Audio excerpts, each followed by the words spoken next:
This is That Video Game Podcast, episode 624 for October 7th, 2019. The Nuketown Problem. The Dust 2. Everybody votes for it, but nobody really wants to play it.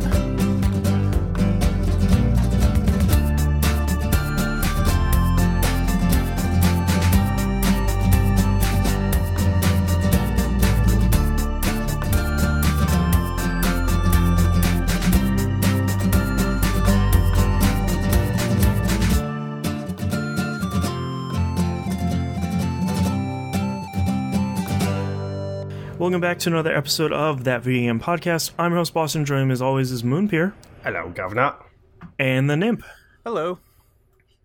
We have reopened our merchandise store. There's a link to it on the right-hand side of the page, tvgp.tv, as well as pinned at the top of our Twitter account. We've restocked the Bloom North 2020 shirts. So if you want to show your colors for your candidate of next year's voice acting Olympics, you can do that. We have the TVGP logo shirt, as well as some stickers. And you actually took my advice on this one. And the dumbest / best shirt. If you listen to a couple episodes ago, I think it was 618. You know that maybe you have done some things in your life. And maybe Bubsy knows about those things. Uh-huh. And maybe he has sent you a message in the form of a t-shirt. So, just why?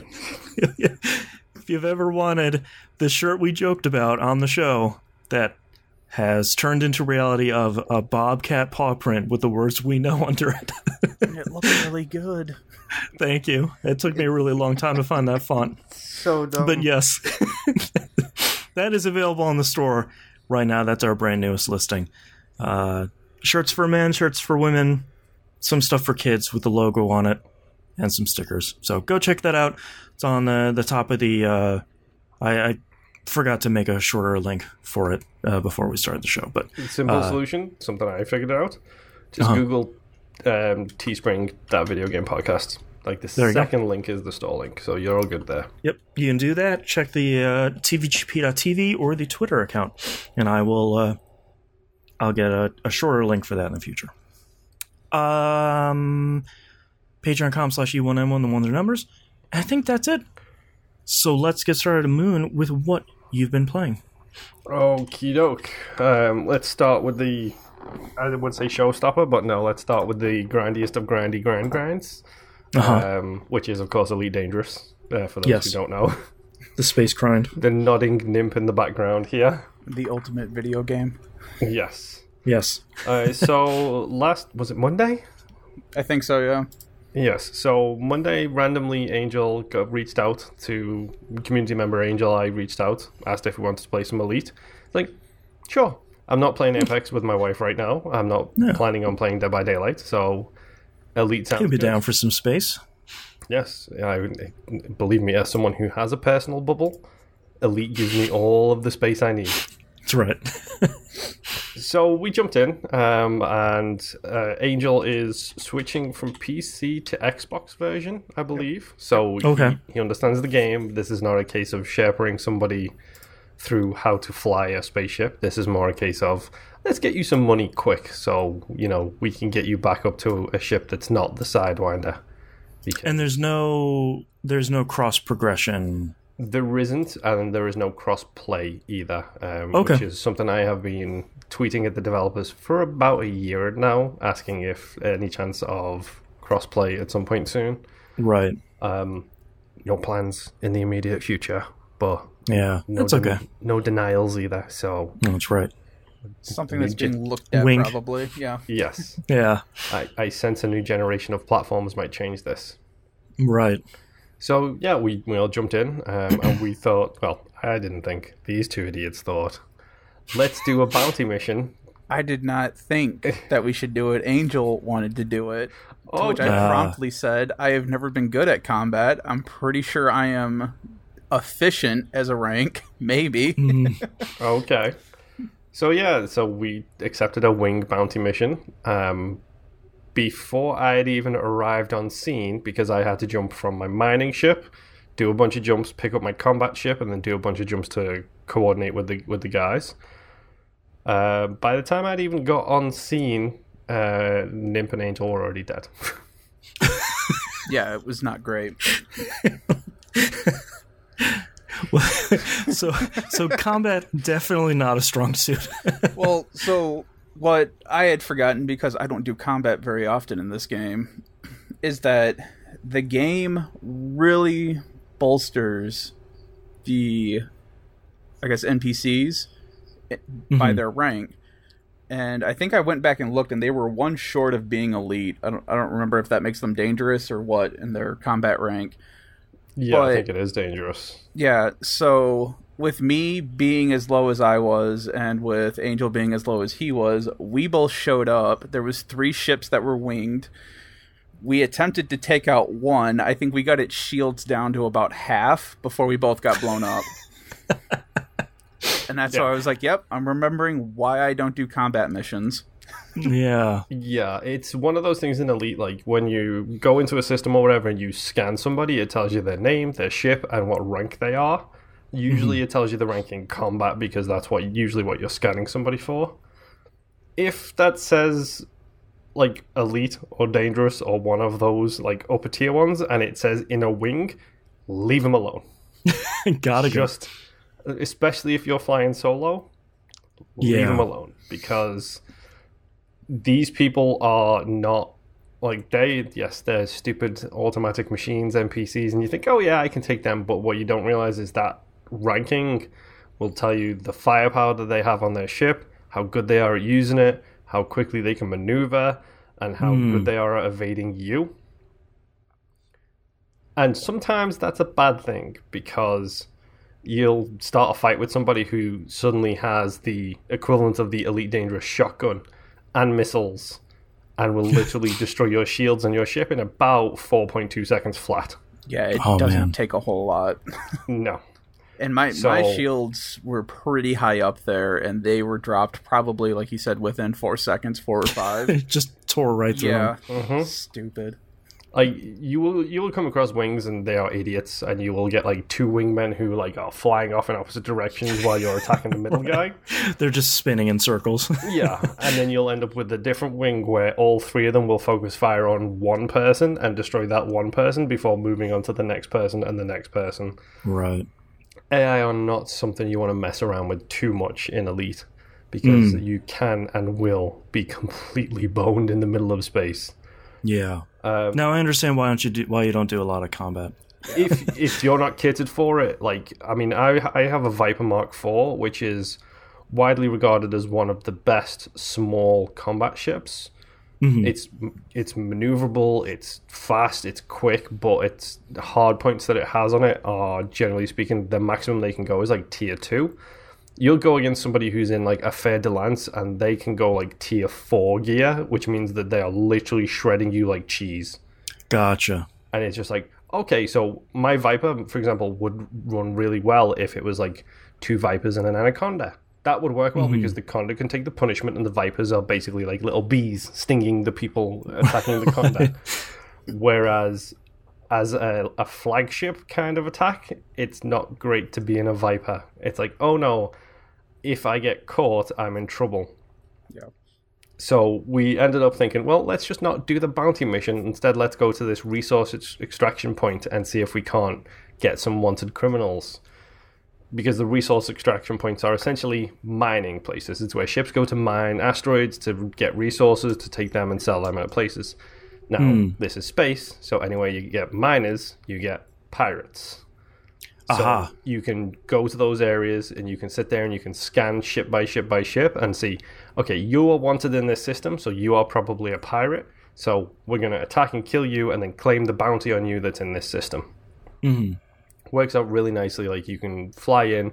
Generally speaking, they're usually lower levels than like missions and stuff like that. They're usually not as well equipped. They're usually not as aggressive as them. And they will boogie on out of there at the slightest drop of the hat, which is something we run into. Like, the first 6 people we attacked, it was like, big ships like anacondas and stuff, and if you can take down an anaconda that's wanted, generally speaking, your bounty is going to be 500,000 credits to like 1 million. Yeah. Wow. So it's like, okay, 3 of us against this one conda, we should be able to take them down. You take down the shields, you get them they're like 25% health, and then you see Surge detected, which means they're trying to boogie. They're going to try and run away from you as fast as they can.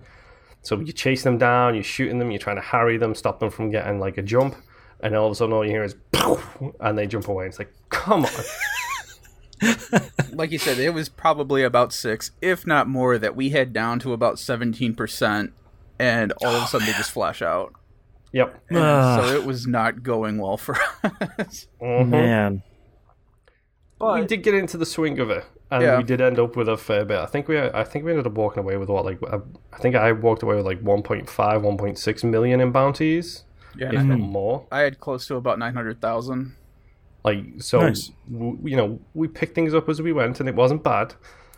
We did manage to get Angel enough starter credits, so now he has upgraded his ship, and his friend, who is also switching over, I believe, has also upgraded his ship. So now we should hopefully be able to do a little bit better this time. Yeah. Whatever the case may be, wherever we may go. Right. Let's say the last battle that we did, I was down to 10%. Like, just because we had just been going nonstop. We didn't stop to refuel or replenish ammo or armor or anything. We just kept going. And the last one that we pulled out on, I was down to 10% no shields and got away. And I was like, all right, this is probably it for me. It's late. I got to start getting into work. Yeah, that's probably the point where you pull the plug. Yeah, that's the same battle where, like, I think it was a bigger ship. And because, like I said, my Viper 4 is a tiny little thing. So, like, I was avoiding him pretty successfully, like rotating around, avoiding his front, not getting shot by his guns. He literally got eyes on me for a second, and I was like, shield gone, like that, and down to 50%. I was like, nope, time to fly away. I'm going to fly behind this asteroid and just park and let my shields replenish. And that was that Python Elite, because we were trying to take on a different group, and all of a sudden this Python just came out of nowhere and started... What are you guys doing? Yeah, and just started laying into me, which was fine. But then all of a sudden, the other two that Moon and Angel were trying to fight started locking onto me as well. And they weren't part of a wing. They were a separate group. So I managed to get the Python away from everybody from a while. And that's when my shield started dropping rapidly. So I had to buzz out for a little bit behind an asteroid and reboot my system. Because if you reboot your systems in space and you have low shields, it automatically brings your shields up to 50%. Okay. But it shuts down everything, so you're just a floating brick in space, so you don't want to just do it. Yeah. So, yeah, that was interesting. Yes. Elite is crazy. Elite is fun. Elite is insane. Like, we are insane for loving this game as much as we do. I have no qualms about admitting that fact. But yeah, Elite's great. Play it with us. Gamertag Moonpier, you know how to find me by now. Gundam as well on Xbox. Yep. And then I played an absolute crap ton of Apex Legends. Season 3 started this week? Season 3 started this week. New character Crypto has officially dropped. So, everyone knows Wraith at this point. Everyone knows the character Wraith. She's the lady who has the short buzzed hair or bald or whatever, or she has the portals. Yes, she has the portals. She has voices in her head. She's going to RKO you out of nowhere. Sorry for that wrestling reference. Thank you for everybody listening, laughing to that. Thank you. It always tickles me when I'm in a group with her because she runs like Naruto. She does the Naruto run when she sprints. The arms behind her back. Yep. Crypto, he's the new character. He has a drone is his special ability, so he is the new spotter, which is the only one we had previously was Bloodhound. So Crypto's the new spotter. He can basically put a drone out in the sky and then spot people. He can also open doors. Neat little hack. He can also collect banners. So if you go down, somebody needs to collect your banner, you can use the drone to do so. Interesting. Pretty nice. He also has his ultimate is the ability to blow up that drone and turn it into an EMP, which does 50 shield damage and destroys all traps in the area. Oh, wow. So he's a good hard counter to Watson and Caustic. Cool. He's a nerd. Calling it as you see it. Yeah, because he makes nerdy references to movies like The Matrix and like stuff like that during his like selection screen process. He makes super duper nerdy references. He's got his best outfit, in my opinion, is of course my wife immediately picked up with the spare crafting material she had, is a black trench coat with black pants, and he looks like Neo. Great. Is it called Follow the White Rabbit? I don't know what it's called. I might have to look into it. But he runs with his hands in his pockets. He is Orange Cassidy. That's really good. Like, literally, when he sprints, he just puts his hands in his pockets and runs. Like, I hope there's an outfit that's just called like Lemon Cassidy. I wish there was. I wish Orange Cassidy was big enough or popular enough to have that reference in this game, because he looks exactly like Orange Cassidy when he's running. That's great. And I was like, maybe 0.2% of people who I speak to who play this game might understand that reference. Right. But I'm fine with that because he looks like Orange Cassidy when he runs. It's great. But Crypto's fun. My wife has immediately taken an absolute adoration towards him. He sounds fun. He looks fun. I haven't unlocked him yet. Did I unlock him? I don't know.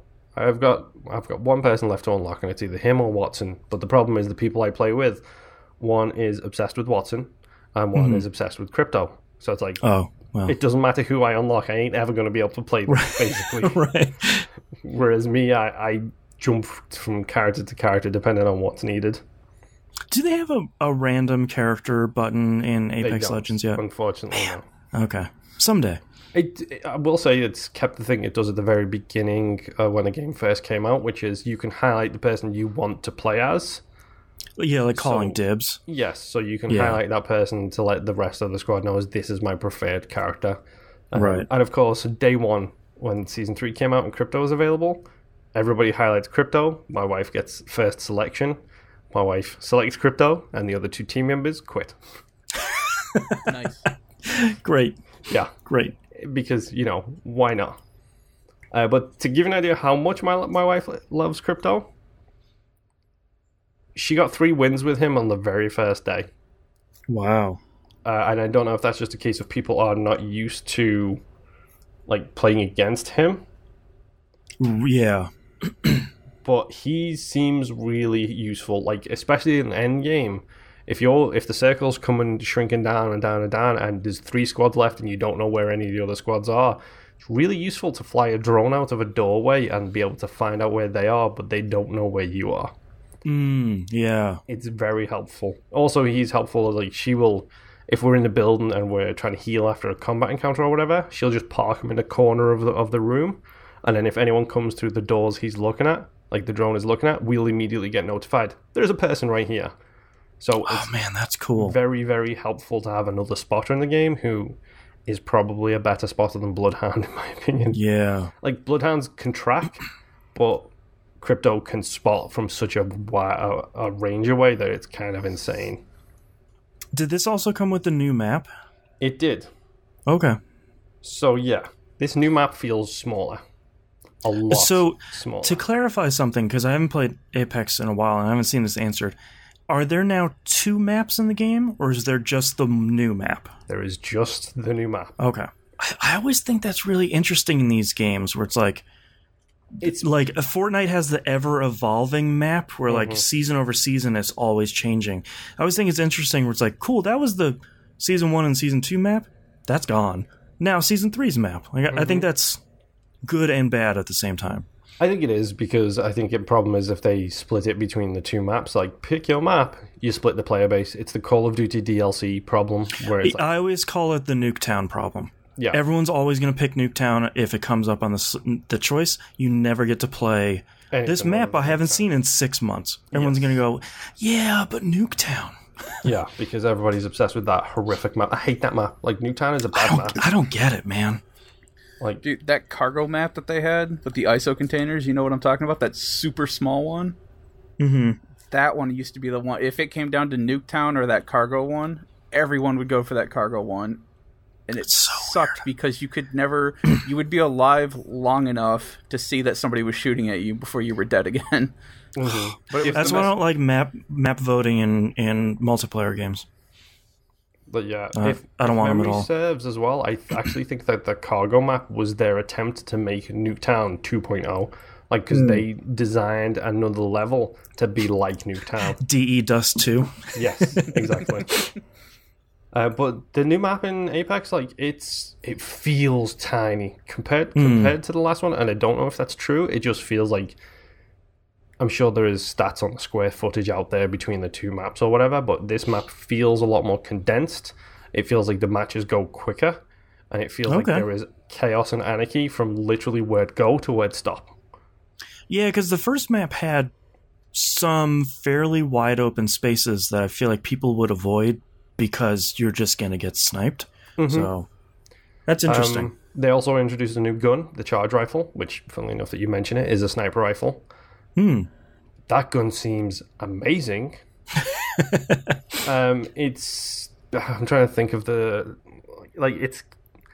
You pull the trigger, it fires a beam of laser, and then pulses, and then the beam of laser explodes at the end. So it's basically like a bit of a mix between like a rail gun and a laser gun. Mm-hmm. It does so much damage if you hit people with it. Wow. And because it's a sniper rifle, you can see the beam, which means you can know exactly how accurate you are being, because it has 0 bullet drop as well. Oh, wow. I suck at sniping in the game because I cannot account for bullet drop. Like, I just can't do it. I'm just not patient enough. Well, there's that too, but... Yeah. Like, again, my wife has taken a strange obsession with the charge rifle. Like, it seems her new loadout is crypto, charge rifle, and whatever else she picks up is fine. Right. Because who cares? You're not going to use it anyway. Exactly. That's pretty much exactly what it is. It only has like 4 bullets in it with a normal magazine, like, until you expand it, so it is limiting in that factor, but... Thank goodness. Like, it's fun. You can hear it a mile off. Like, from the other side of, like, the mountains, like, you'll hear people fighting on the other side of these big cliffs in front of you or whatever. And all you hear is... boom, boom. It's like, we're running in a different direction, and my wife goes, "There's a charge rifle out there."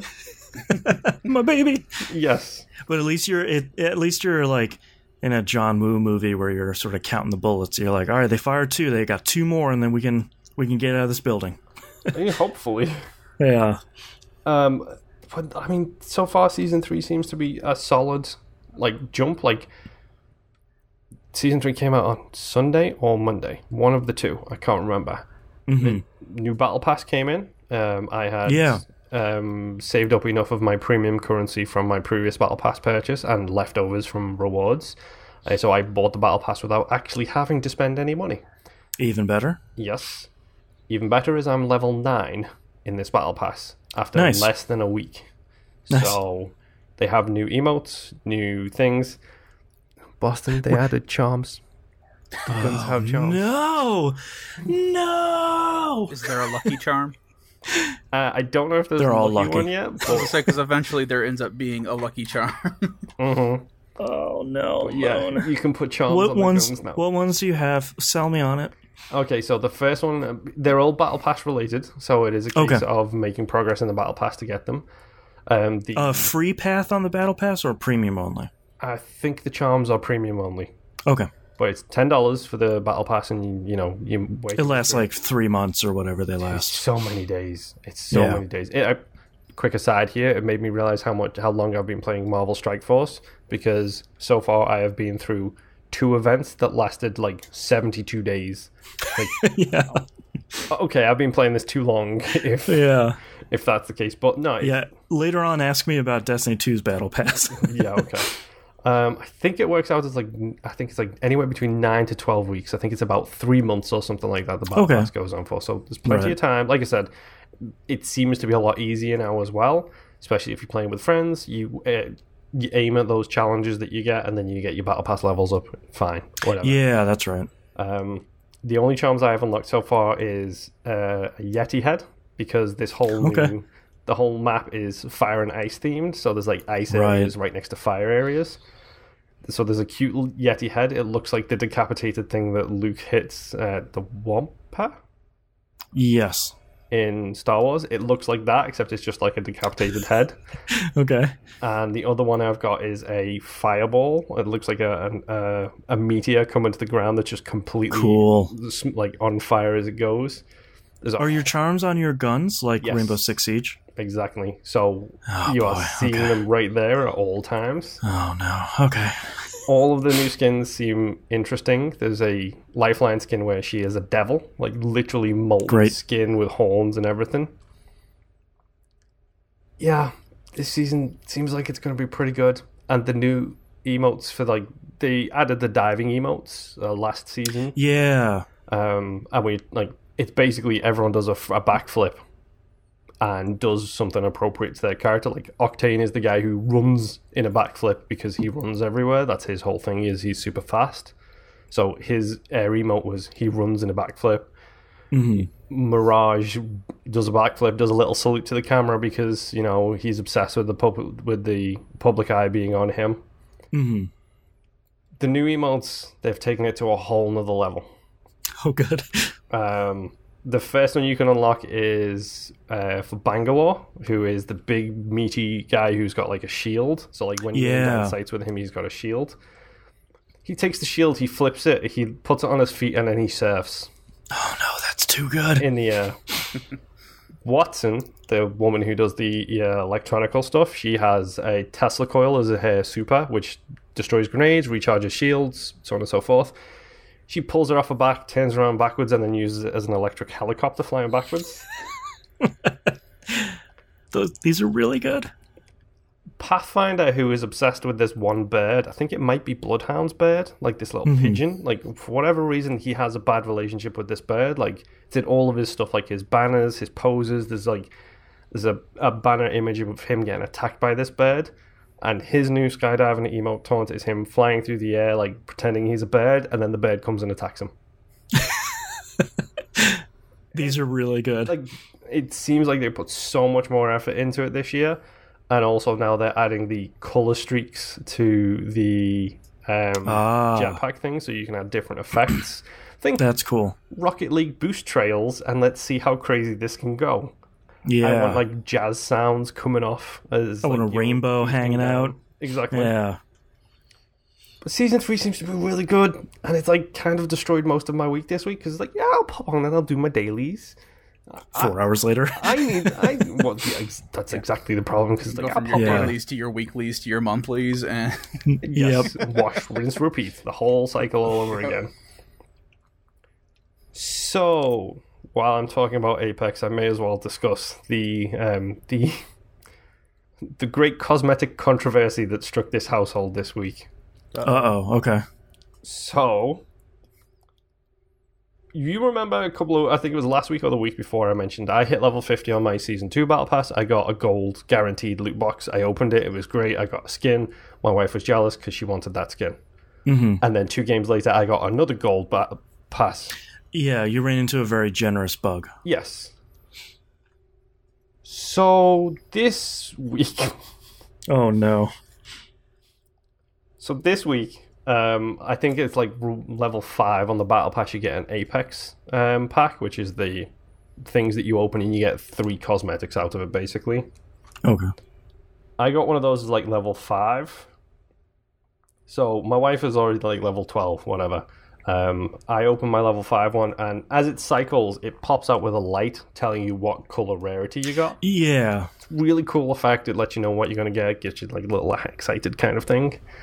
So it appears, it starts circling, and a white light shines out. It's like, okay, common, fine. A gold light shines out. It's like, cool, epic.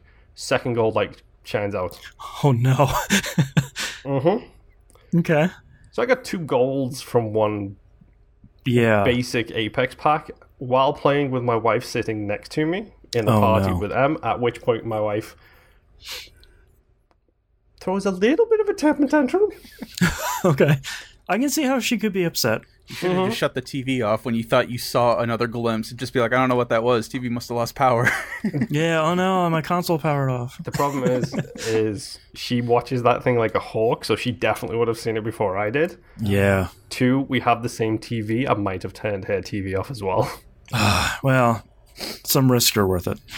So yeah, I got these 2 golds, and my wife, understandably, is very upset.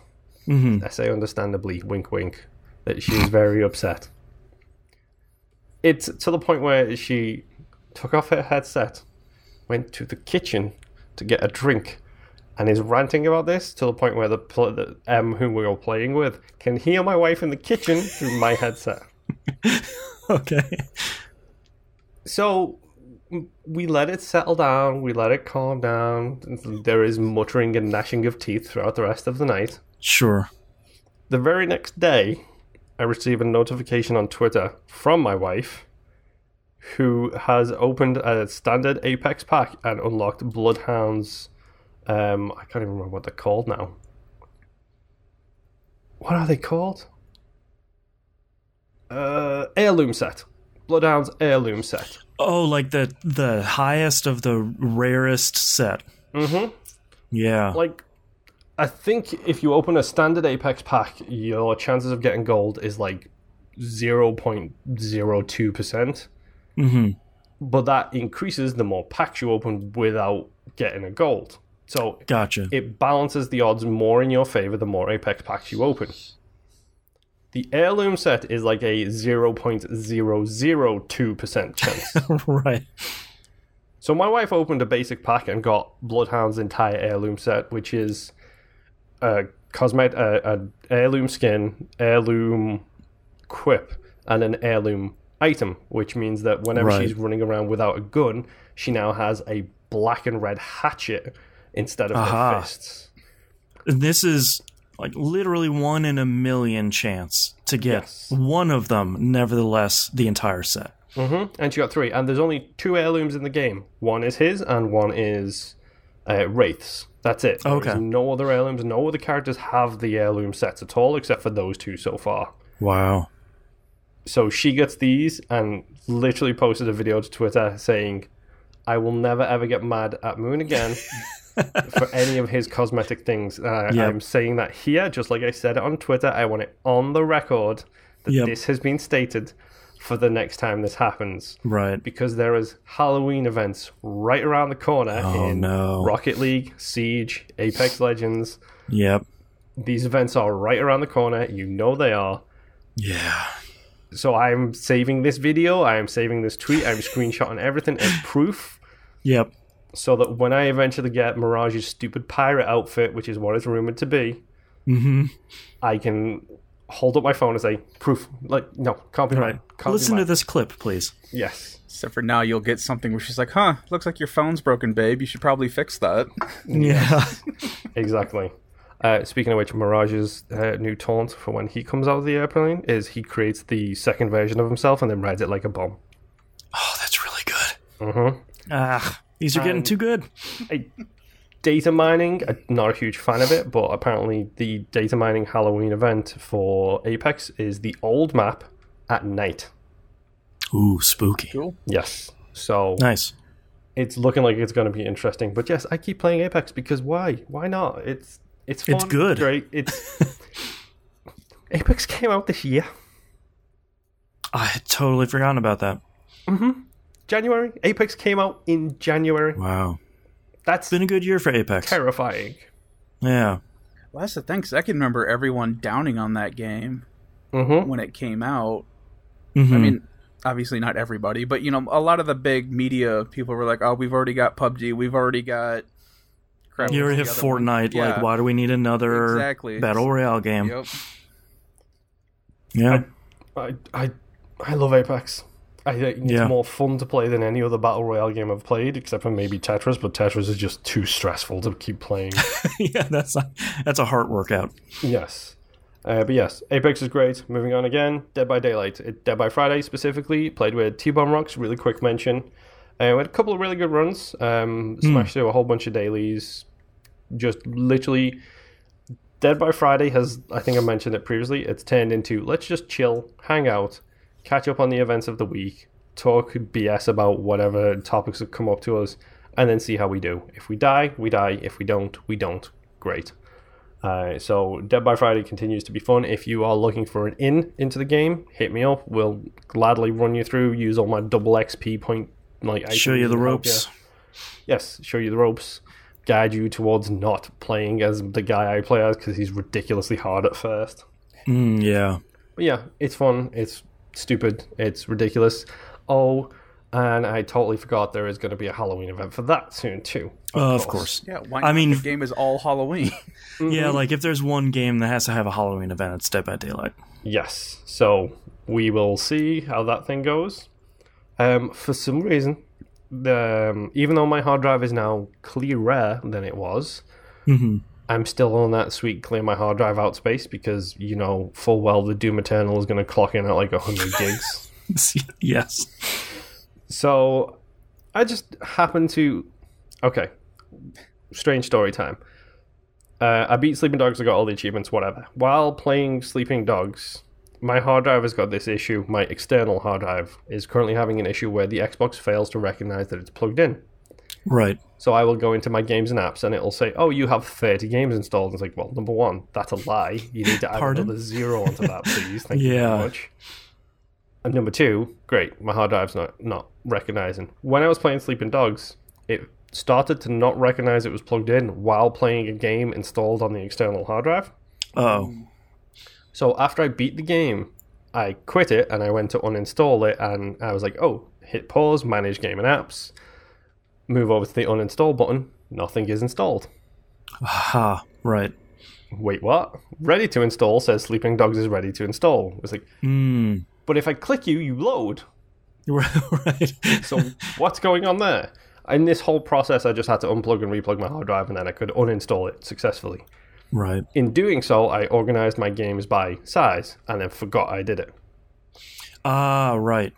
So this week, I loaded into my games and apps to figure out what I wanted to play that wasn't Apex, Dead by Daylight, or any of the other games I play frequently. And there's Forza Horizon 4. Yeah, the massively giant Forza Horizon 4. Sitting right there at like 82 gigabytes. Yeah. It's like, I could play some Forza Horizon 4. It's got HDR, it's a beautiful game, it's got some pretty good 4K music. support.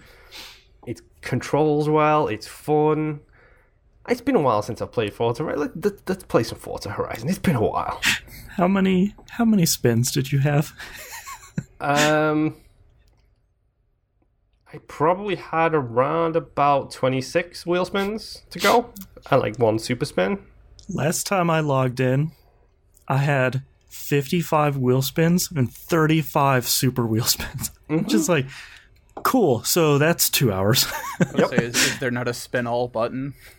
No. You literally have to mash the A button, because you have to press it to spin it, press it to skip it, and then press it to continue. So it's literally like, you might as well just get one of those. Like, I did a couple and just said, maybe I'll do that later. But I loaded up Forza Horizon. I played it a lot when it came out, but when Forza Horizon 4 came out, it was, you get some content and you get some content and everybody gets some content. Yep.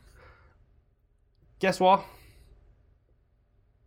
There's so much more content.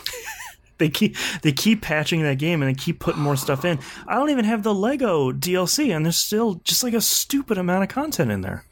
I don't have Fortune Island. I don't have the Lego DLC. Oh, I forgot about Fortune Island. That didn't get reviewed super well, so. Yes, that's from what I understand. So one of the patches, like the 7.1 or something patch, which I forgot this game came out last year.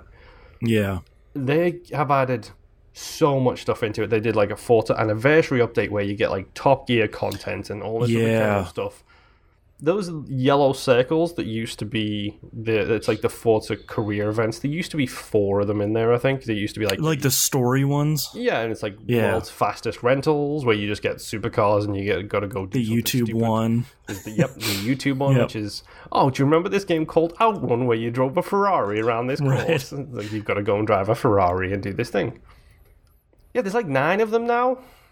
Yeah, there's like, hey, do you want to race against the Stig? It's like, pardon? It's like, oh, and we're going to do an ode to British racing. So here is 10 races all about British racing. Yeah. Oh, and you remember that high-speed taxi service? Well, now we've got a regular taxi service one instead. So here is a quest line about taxis. I loaded the game up and spent 30 minutes waiting for the notifications to stop with the stupid voiceovers telling me what all this new content is. Yep. It's like, hey, El Pollo Diablo, we've got this new stuff. It's like, oh my, just chill out. Twinkle Toes. Thank you very much. That's right. I am El Pollo Diablo. I am Twinkle Toes. Yeah. And I literally like 30 minutes waiting for these things to just stop. And it's just like, dudes, I just want to play the base game content. Yep. I don't want to do any of the rest of this stuff right now. I just want to play some regular old Forza Horizon 4. Yeah. I got there eventually. Yeah. Guess what? Forza Horizon 4 is still a killer game. It's so good. Drift zones can go suck a D, as far as I'm concerned. Yep. Burn in fire. They did put out the Formula Drift car pack for Game Pass subscribers as well as those who bought it. Aha. Which is cars specifically designed for drifting. So I went on and I absolutely crushed all of those drift zones. I'll have to go do that. Yes, it makes a huge difference. Like, I didn't realize how little I'd quote-unquote played this game, despite the fact that I put like 60 hours into it. Like, because I was like halfway through a whole bunch of achievements. Like, too much content. Yeah. So I just picked one achievement, looked at it, and went for it, and just kept on going on that specific thing until I got it. So I got through a whole bunch of stuff. And then I realized that Forza Horizon 4 is ridiculous for its achievement references. And I'm bringing it back, folks. It's the achievement references section of Moon's part of the show. There is obvious easy ones in there. One with the car muddied, whatever, blah, blah, blah, blah, blah. Driving down every road in this game, the achievement is called the Noisy Cartographer. Yep. Which is a sweet Halo reference, as the silent cartographer is the Halo level. Yep. Mm-hmm. If you do the road racing series, you get the Colossus of Roads. Jesus Christ. That's good. Boo! It's good. If you do all the speed traps, you get I Feel the Need. Oh, okay. That one's not bad. Yeah. My favorite one, and the last one I'm going to mention today for Moon's achievement reference section of the week. If you do all of the drift zones, you get, do you know what DK stands for? Which is a direct quote from The Fast and the Furious Tokyo Drift. Oh, no. Specifically when they call someone DK and the young cowboy kid challenges him to a race. Like, do you even know what DK stands for? That's great. It stands for Drift King, by the way, folks. Drift King. That's great. So yeah, I was like, I'm going to do this one achievement at a time, load it, focus on that thing and do it. And the Formula Drift cars make a huge difference because I absolutely crushed those drift zones. It's like you can literally handbrake full throttle and the thing just maintains a perfect speed going around this corner where it's not like fishtailing backwards and doing flips and stuff. Some Ridge Racer business. Yes. 100% some Ridge Racer business, some Initial D action going on in there. Yeah. That's an anime, folks. Just so you know. Initial D's good. Forza Horizon 4 is really good still. Yeah. Like, that's a great game. Really, really, really good. The reason why I got Game Pass. Yes. And one of the reasons I continue to keep Game Pass, apparently, because I love Forza Horizon 4. It's colourful. It's still doing the whole seasons thing, and it's great to just randomly load it up and be like, it's summer! Fall is in 2 days. There you go. Just so you know. But they've added so much, dude. It's like new weekly content, new daily content, new live content. Yes. And it's still got the whole Forza-thon thing where at the top of on the hour, every hour, at the top of the Forza-thon! It starts in 5 minutes. It's like, okay, cool. I'm doing this speed trap with my Bugatti Veyron Supersport 2011. Thank you very much. Bless you. It's still a great game. It still looks great. It still plays great. It still feels great. And it still has that wonderful Forza thing that they figured out that I feel like Gran Turismo never figured out, which is you can go way to the realism side and you can go way to the arcadey side. Yeah. And you can pick whichever section you feel comfortable with, and the game still feels like it plays as it should. Yeah, it still feels good no matter how simmy or arcadey you want to be. Yeah, and I tend to be probably middle to the right, so middle towards the sim side of things. Yeah. And I'm perfectly happy playing it that way. I want the brake, the turn, the throttle control, then the acceleration out the corner. And then my wife wants to hammer the handbrake, do a slide and drift turn around a corner and just full throttle out of it. And we can each play the way we want to actually play it. And that's amazing. Yeah. Oh, Forza Horizon 4 is so good. Go play it. Yes. Especially if you're a Game Pass subscriber, which if you're still listening to this show at this point and you're not, what are you doing other than you don't have an Xbox? Right. Or you don't have the time to play all the games. Yeah, that's true. I don't either. I still have them. Look, Moon, the difference between you and I is you can admit you have a problem. I know I have a problem, and I have done certain things to barricade myself from continuing issues. So you started down the steps. I've done the first step, which is admitting. You've done the second step, which is taking action. Yeah. I think there's still 8 more steps. Okay. Yeah, and neither of us are willing to continue. No. Yeah, maybe in 2020. I'm now taking advantage of the Game Pass mobile app where you can literally press a button on a game and it'll be like, remind me about this game later, and then it adds it to like your home page on the Xbox to be like, do you want to install this now? This is something you said you might like. And it's like, yeah, I really do, but I don't because of hard drive space. Yeah. So you're setting an alarm to remind yourself to download a game that you don't have time for. Exactly. Yep. That's exactly what I'm doing. I'm just glad that games are coming out that are coming straight to Game Pass, so then I don't have to spend $60 on a game that I won't play for 2 years. There you go. Like, that's my biggest happiness right now.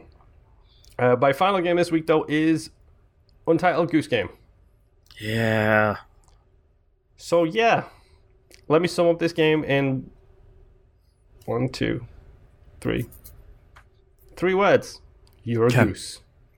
Sold. There has been a discussion on there has been a discussion on Twitter recently about why this game works so well, and it's the death of the elevator pitch in video games. Like if I was to say, if I was to say to you guys, what is Cuphead? Okay, Cuphead is a bullet hell platforming shooter game set in a retro art style. Yeah. Like, it's hard to get people to put all those things together until you see the game, and then you get it. Try explaining what a Souls-like is. Yeah. Like, just immediate eyes glazed over. Yeah, it's a Souls-like. Well, what's a Souls-like? Well, it's deliberate combat that's slowly paced. Why don't you take a seat and I'll tell you? Yeah. Here is my presentation. Are you ready for a slideshow? Right. But the elevator pitch for Untitled Goose Game is really easy. Yeah, you're a goose. That's it. Go be a jerk like geese are. Mm-hmm. And this game is stupid fun. Like, it's, pardon my phrasing here, but to use that stupid video game elevator pitch, it's Hitman without any lethality at all. Yeah. It's Hitman if he were a goose. Yes. Here is a level. People are doing their motions, their routines. You have a task list. Go do those tasks around these people who don't like the fact that you're a goose. Yeah. A goose all up in their business. Mm-hmm. The art style is incredible. By now you've probably seen, number 1, the game art a million times on Twitter, and then number 2, a bajillion fan art pieces of it. It's really good. My favorite one was the goose with the red ribbon around his neck holding the stupid giant leek sword that the Pokemon holds. Like, yes. Spot on there. Yep. There's the one where the goose takes Link's hat and Link throws him off a cliff. Mm-hmm. Yep. There's also one of Agent 47 as a goose. Yep. My favorite one recently is the goose as the director of the Federal Bureau of Control. Yep. Which is really great. Goose, I'm the director sitting in the chair. Yep. Yeah. Like, this game is a joy. It's simple. It's like 5 buttons to control it. It's like move, run, raise your wings, duck your head, and honk. That's literally the controls. Oh, and pick stuff up as well. And it's literally the Rube Goldberg machine of figure out how to do what you need to do around these people doing these things. Mm-hmm. And you just, very much like Hitman, you just go in, you explore the level, you see the routines, you take an action and see what the environment's reaction to that is, and then you plan accordingly around the other stuff. Yeah, it's all about experimentation and seeing what breaks in a great way as you try and solve the problem in as creative a way as you can. Yeah, and then the very first zone you're in is a garden. You have to do things in this garden. There is a gardener there. One of the things is get into the garden. Dead simple. So the garden's locked. There's no holes. There's no way in. What's that? There's a hose leading into the garden to a sprinkler system that's turned off. So you go up, you peck the sprinkler system, it turns the sprinklers on, and then the gardener comes out and turns the hose off. Now you're in the garden. Great. Gotcha. Nice and simple, things. One of the missions is to get the gardener wet. Like an idiot, I didn't think to myself, just manipulate the environment to put him under the sprinkler and turn the sprinkler on. Instead, I stole his trowel, which is the mini shovel things, and ran into the lake, and he followed me. That's great. It's like, sure, why not? It's ridiculously charming. It's ridiculously well thought out. The art is amazing. A good game to play with a crowd, I've heard. That's half of the reason why I would want to buy it. It's so my wife and I could play it and solve the problems, and I think my kid would be happy watching a goose honk for about 45 minutes. Yep, and not to mention the fact that the things that you pick up change your honk. Oh, no. So, right now on stream, folks, Boston is drinking out of a mason jar. If you pick up... Honk. If you pick up mason jars, it does that exact thing where it echoes it in a glass way. That's really great. There's the bar of soap that you can pick up, and then if you honk through that, it just turns into this bubbly, with all these bubbles coming out of it. God, that's so good. Little touches, it's a simple thing. Yes, you are honking, but if you are holding something in your mouth as a goose and you try and honk, things are going to happen. There's that's really great. Harmonica honk, which is when you are holding a harmonica. I'm sorry that I made that pun up. It was terrible. I apologize. It's great. It's appropriate for the game. It's just a game about being a giant D-bag white bird, and yep. It's fantastic. But you're doing what a goose does. You're being a real jerk. Yes, exactly. And someone on Twitter posted, I think the thing that is great is that the thing that connects us as humans is everyone has had an experience with a goose being a jerk. So as soon as you get in that game, exactly how to act. Yeah. Like a jerk. You just be the biggest jerk you can be to everything. Yep. Fun fact, I hadn't had any bad experience with geese until I moved over here. Yep. Because we get those Canadian geese here in the place where I live, and those boys are real D-bags. Trust me, everybody gets Canadian geese. That's why nobody likes them. Yeah, they're just the worst. But... it's charming. I think I'm up to the 3rd zone. I don't know how many zones there are in the game, but I'm up to the 3rd zone right now, which is a pub, which is hilarious. Great. There was so many different little things in there, and it's just go in, trash some stuff, interact with the environment, and see how things go. Honk like a jerk. Yes. It's fun, it's stupid, it's simple, it's cheap. If you have a Switch, you are doing yourself a disservice by not getting this game. Mm-hmm. And I hope the rumors are true that this thing, along with Return of the Obra Dinn, will be coming to other platforms soon. Yeah, Return of the Obra Dinn is coming in the 18th to all the home platforms. And I think they're saying that they're working on Untitled Goose Game now, and I believe it's slated for PS4 and Xbox One. But I don't think they have a date yet, but they're saying, yes, it's coming, we're just a small team. I will buy that game for those sweet Chivos, and I will love every second of it. Honk. Exactly. There has to be an achievement for, honking 200 times. Oh, don't do that. I've had enough of those achievements, especially, what's it called? Oh, Yoku's Island Express? Yes, thank you. To the point that my wife had asked me, what are you playing that is making that noise? What is that noise, please? Yep. I still don't have the whoopee cushion yet in Descenders, so that's fun. But yeah, that's pretty much all I've been playing this week. So, Mr. Nimp, other than Elite, tell us about your sweet, sweet games. Yes, so other than Elite, I've been playing Final Fantasy VIII, the remake. Nice. Picked it up for the PS4. and I think I have about 15 hours in the game. And most of that has been triple triad. Yeah, that's the stuff. Well, hang on, because I am not the biggest fan of triple triad. Boo. The actual game without the rules, I am fine with and I enjoy. Here comes the rub. All the rules in, yes. Whoops! I spread random. It becomes stupid. Yeah, and I've had to do a lot of dumb stuff. I've been following a guide specifically for that, so I can get around stuff. Mm-hmm. And here's just a brief example of some of the dumb crap I've had to do to not spread or to spread certain rules that I want. So for you to spread the diff rule to the different areas, you have to save in a hotel in a certain town. You then have to reset and reload your save file. You then have to go to the train station to fight the Queen of Cards. You challenge her, say no the first time, challenge her again, say yes the second time, and then you have to lose one of your higher cards to her, and then you have to hope that she decides to go to this one town that you want her to go to. And if she doesn't, you have to do it again. And that's the simpler one, because I had to do this to get rid of random, and that involved running back and forth on the map between two different towns, fighting certain people, resetting basically your random counter. That way she would randomly choose what you need her to do. Yeah. And this is why I hate triple triad. This is why I have the unpopular opinion that I think the Final Fantasy IX version is better, because it doesn't have it has the crazy rules, but it doesn't have the spreading mechanic that I really didn't like in that 8 had. Because that's the thing, if it wasn't for the fact that you would be spreading rules to different regions, the game would be fine. Yeah.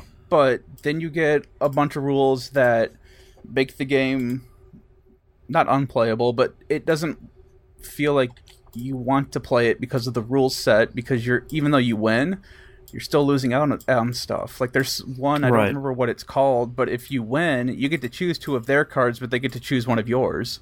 Yep. Oh, rough. And it's like, okay, yeah, I don't want that, because of course they're always going to choose one of my better cards. Right. So, but yeah, so I've spent a lot of time messing with that game. I've got all the rare cards I can get at this point.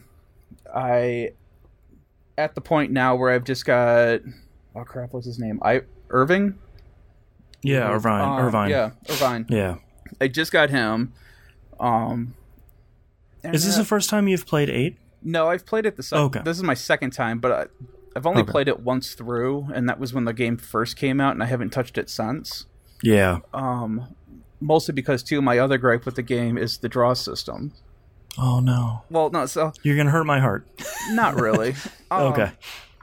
I like the system the way it is now. It's when you get into junctioning that I start to have an issue with. Sure, yeah. Because being able to draw magic from enemies is cool. You get to stock up to 100 of each type, so, that's nice. If you run out, you can even cast it just drawing it from an enemy and automatically cast it. So you don't even have that's to have right, it. yeah. So, I mean, that's all cool and I'm fine with, but the problem is when you start getting into junctioning, when you get your summons leveled up to a point, you can start putting the magic that you have stocked into your stats. Mm-hmm. When you do that, though, and you go to use that magic that you need, it draws away from your stats. Yep. Because it never fails that the strongest spell that you have is the thing that you want in your stats, so it can bump your stats up. So at that point, it's like, why do I even have the option to use magic? Yeah, right. It's just going to hurt my character. I have 100 meteor. I am a killer when it comes to melee attacks, and if I use this meteor spell, which is incredible, it's going to cause me to do less damage. Yeah, exactly. So that's the only thing I don't like about the draw system. The system, besides that, I really enjoyed and have always liked. It's just the junctioning I've always had an issue with. It's like, it's so close to being a really great system that I think with some tweaks, I think it could be super, super great. But almost if it's like, I have 100 cure spells, I'm going to take 50 permanently out of my pool and attach it to HP. So now my HP is super high, but maybe my pool of cure I can hold on to is only 50 now.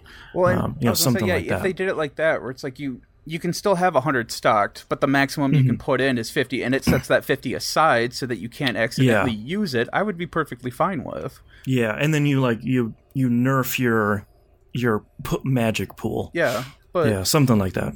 Right, I kind of have it right now where it's like none of my characters have, because every time you put a new GF, a Guardian Force summon on your character, you can choose what they can commands they have in battle. None of my people have magic because I don't want them to use it. I need that stuff for my stats. So that kind of sucks. But I still like the game. It's been long enough that I don't really remember what's happening. Yeah. I remember the high points too. Yeah, I remember the high points and a lot of the crazy stuff, but I don't remember specifically what leads you down what path and how the story began and ended and all that fun stuff. So it's been fun. That's one of my favorite Final Fantasies. I think I still to this day I think it gets way more crap than it deserves. I think it's a really, really great and really creative and very different Final Fantasy game than all the other ones, but I think that weirdness and that difference is what I think turns a lot of people off of it. Well, and sort of separating the draw system, because I can understand why people are frustrated by that, but I think you need to put the time in to understand it and let it kind of happen. And I mean, it's got all the favorite things I like. There's crap tons of bars that fill. Yeah, Final Fantasy IX is the only one that outdid that, where it's like, each weapon has like 4 or 5 bars in it. It's like, yes. Yeah, because I got my characters that I'm leveling up. I've got my summons that I'm leveling up, which they all have abilities that they're trying to learn that I'm, putting AP points into. Yeah. Stupid crazy. So good. And the only other issue that I have is a porting issue where it feels like the timing with your controller and what's on screen is off by just a little bit. Oh, okay. Anytime that I've tried to do Squall's triggers, both just his regular attack and his limit breaks, it seems to be off like just a little bit. And bummer. It's the old Rock Band on a LCD TV problem. Yeah. And I've been able to basically pinpoint when I have to actually hit it, as opposed to when the game's telling me to hit it. Because like I said, it's not off by a whole lot. It's just enough where if you like half a second. Yeah, if you've played the original or if you think you remember how it should be, that's going to throw you off until you get used to it. But now I don't have any issues with it. And if you don't like it, I don't know if this was in the original or not, but they have the ability where he'll auto do his limit breaks. Yeah, that was in the original, because it was like you can't crit, but all of them will be guaranteed non-critical hits. So I've had that running just for a little bit, just to try it out to see what all it would do. But I mean, I like the game. I like the story. It's just weird. Yeah. I hate how much time I have to put in to prep triple triads so that I can play it the way I want to. Yeah. That's kind of why I ignore triple triad in that one. The next game that I was playing was Demon Gaze 2. I am flying through this game now. Now that you figured out how to sort of... I was going to say game the system, but it sounds like sort of use the system to your advantage. Yes. I think I've only got 3 or 4 more demons to grab before I'm at the end of the game, and 2 of them I believe are optional. Okay. So really, I just need to grab 2 more, and then I can move on to the last dungeon. Nice. But I'm really enjoying it. There haven't been as many roadblocks for me as there was when I was starting out, because it felt like every time I would walk into a new dungeon, the game would just roll up its newspaper and just beat me to death with it. Right. But now I haven't died that often. So good. It's really been helping me out. I've been having a lot of fun with it. Not a whole lot to say, though, just getting more demons. I did remember, because it's been so long since I've played this game, this has one of those touch mechanics in it, where you bring the demons in for quote-unquote maintenance, and you have to touch certain parts of them, and then you bring up their percentage, and then you can go on a quote-unquote date, and then they unlock new abilities within themselves for you to be able to use in combat and all that. It's like Conception 2 all over again. Yep, and I completely forgot about it because I was going through my items and noticed that I've got like 35 maintenance crystals.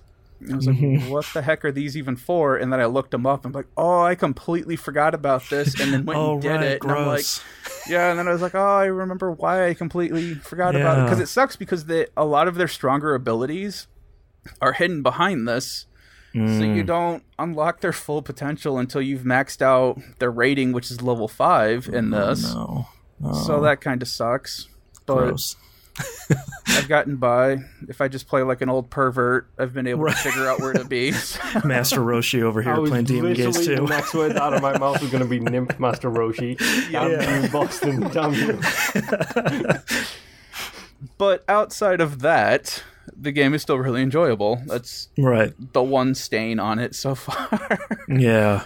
The next game I played is Mobile Suit Gundam Battle Operation 2. Oh, God. Okay, you might want to repeat that so Boston writes it down correctly. Yes. Mobile Suit Gundam Battle Operation 2.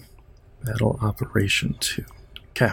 I did not know that this was a thing that was coming out until I had gotten a random tweet from Bandai Namco, I believe it was, that had just said, hey, if you sign up, or, if you log into the game and play, you will unlock these 10 Gundams.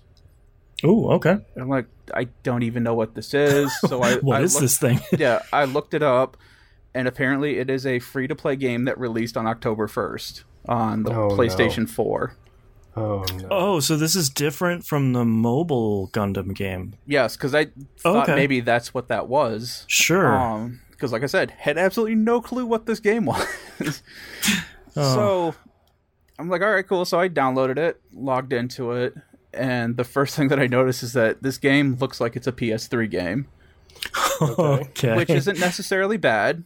Sure. I mean, if you're coming here to check out individual blades of grass, that's not happening. Yeah, and unfortunately the Gundam games have never... The ones we get here have never had the largest budgets. Yes.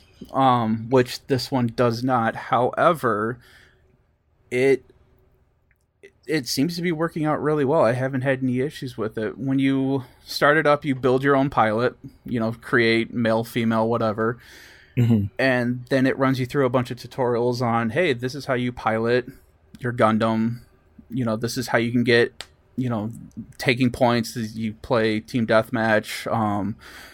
There's another one where you're capturing points. And then I forget what the third one is off the top of my head because I haven't played it yet.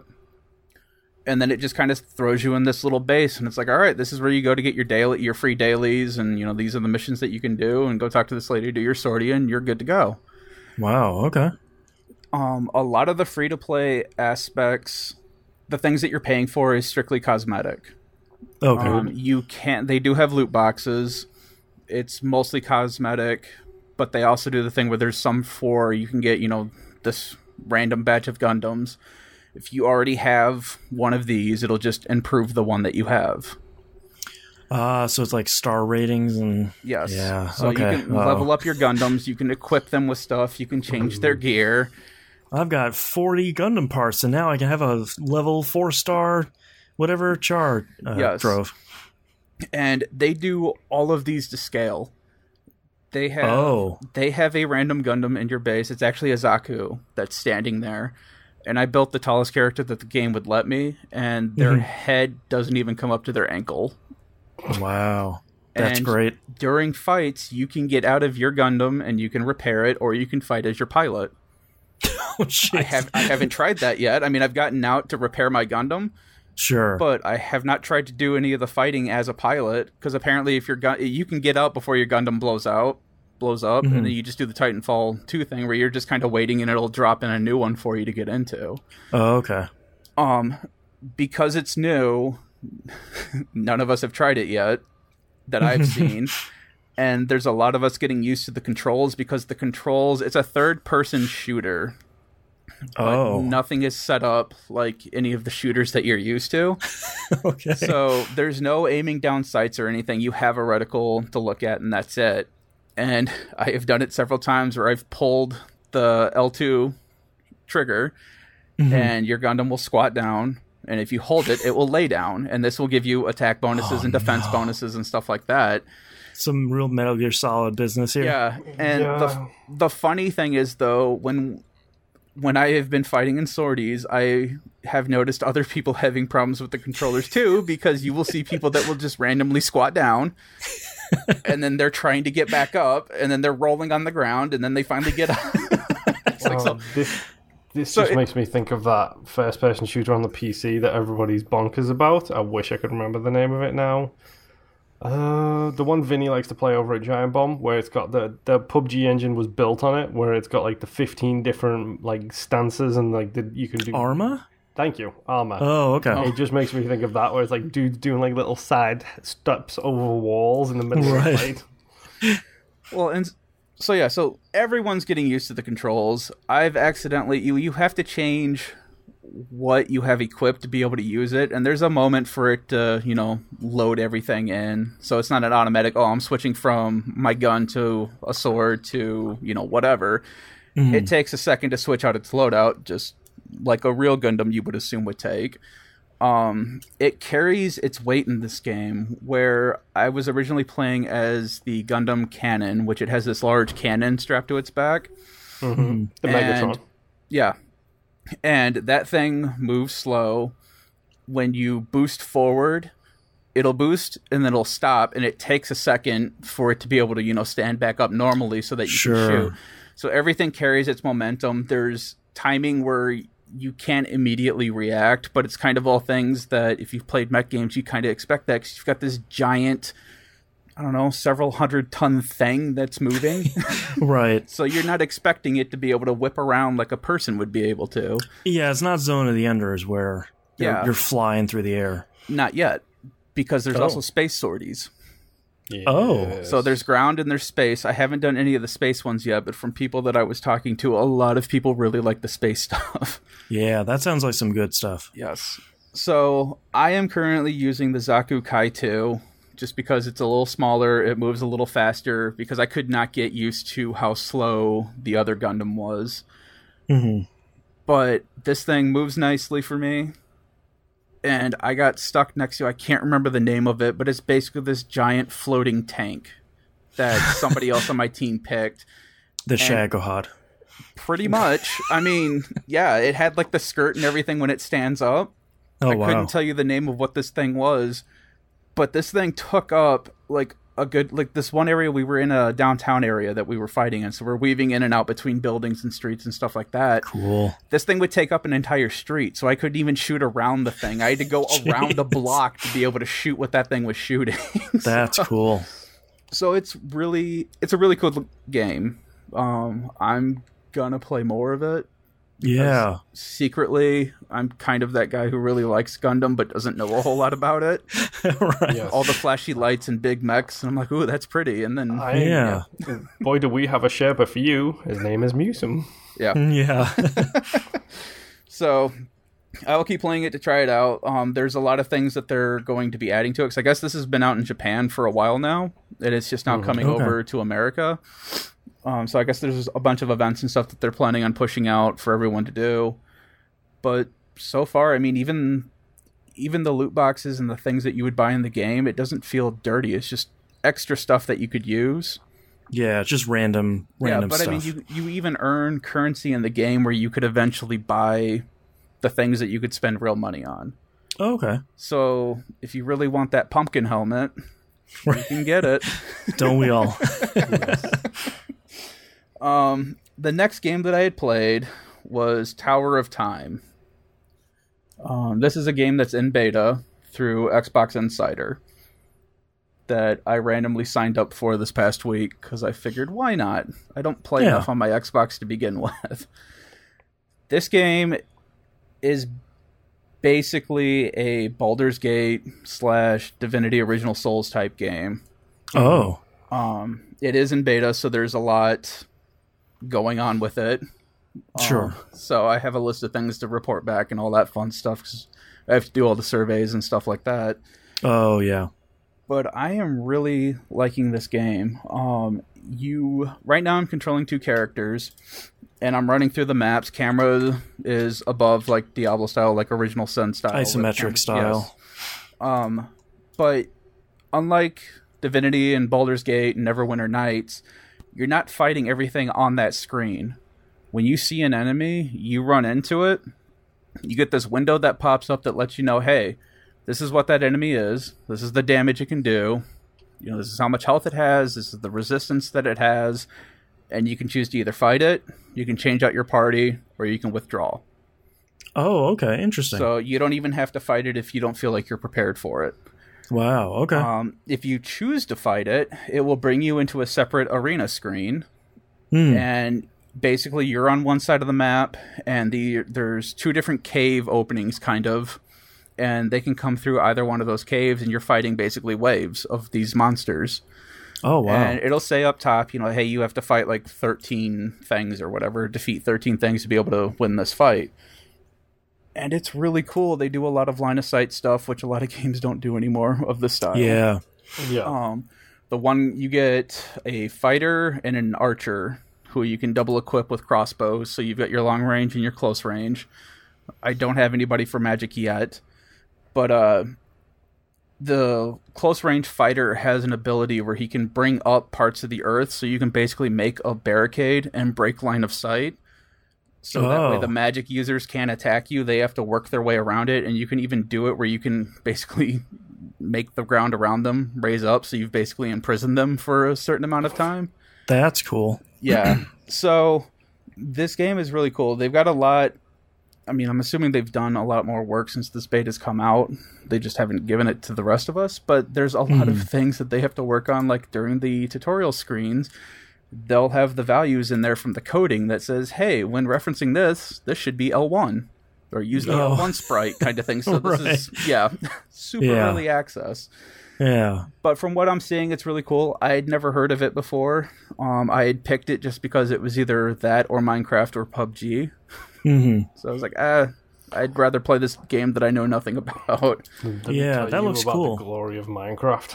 Yeah. I know, because I play with my daughter a lot still on the 360. Yeah. But yeah, so I've got a ton of notes that I got to turn in for that for Insider. But if you're in the Insider, check it out. It's called Tower of Time. It looks cool. I just watched a trailer of it. It very much looks like a classic, old school isometric RPG. Yeah, that looks neat. And since the whole Baldur's Gate collection's coming out later on this year, yeah, there you go. Get you prepped. So next game I played after that was Control. Okay. I did complete the Anchor. Okay.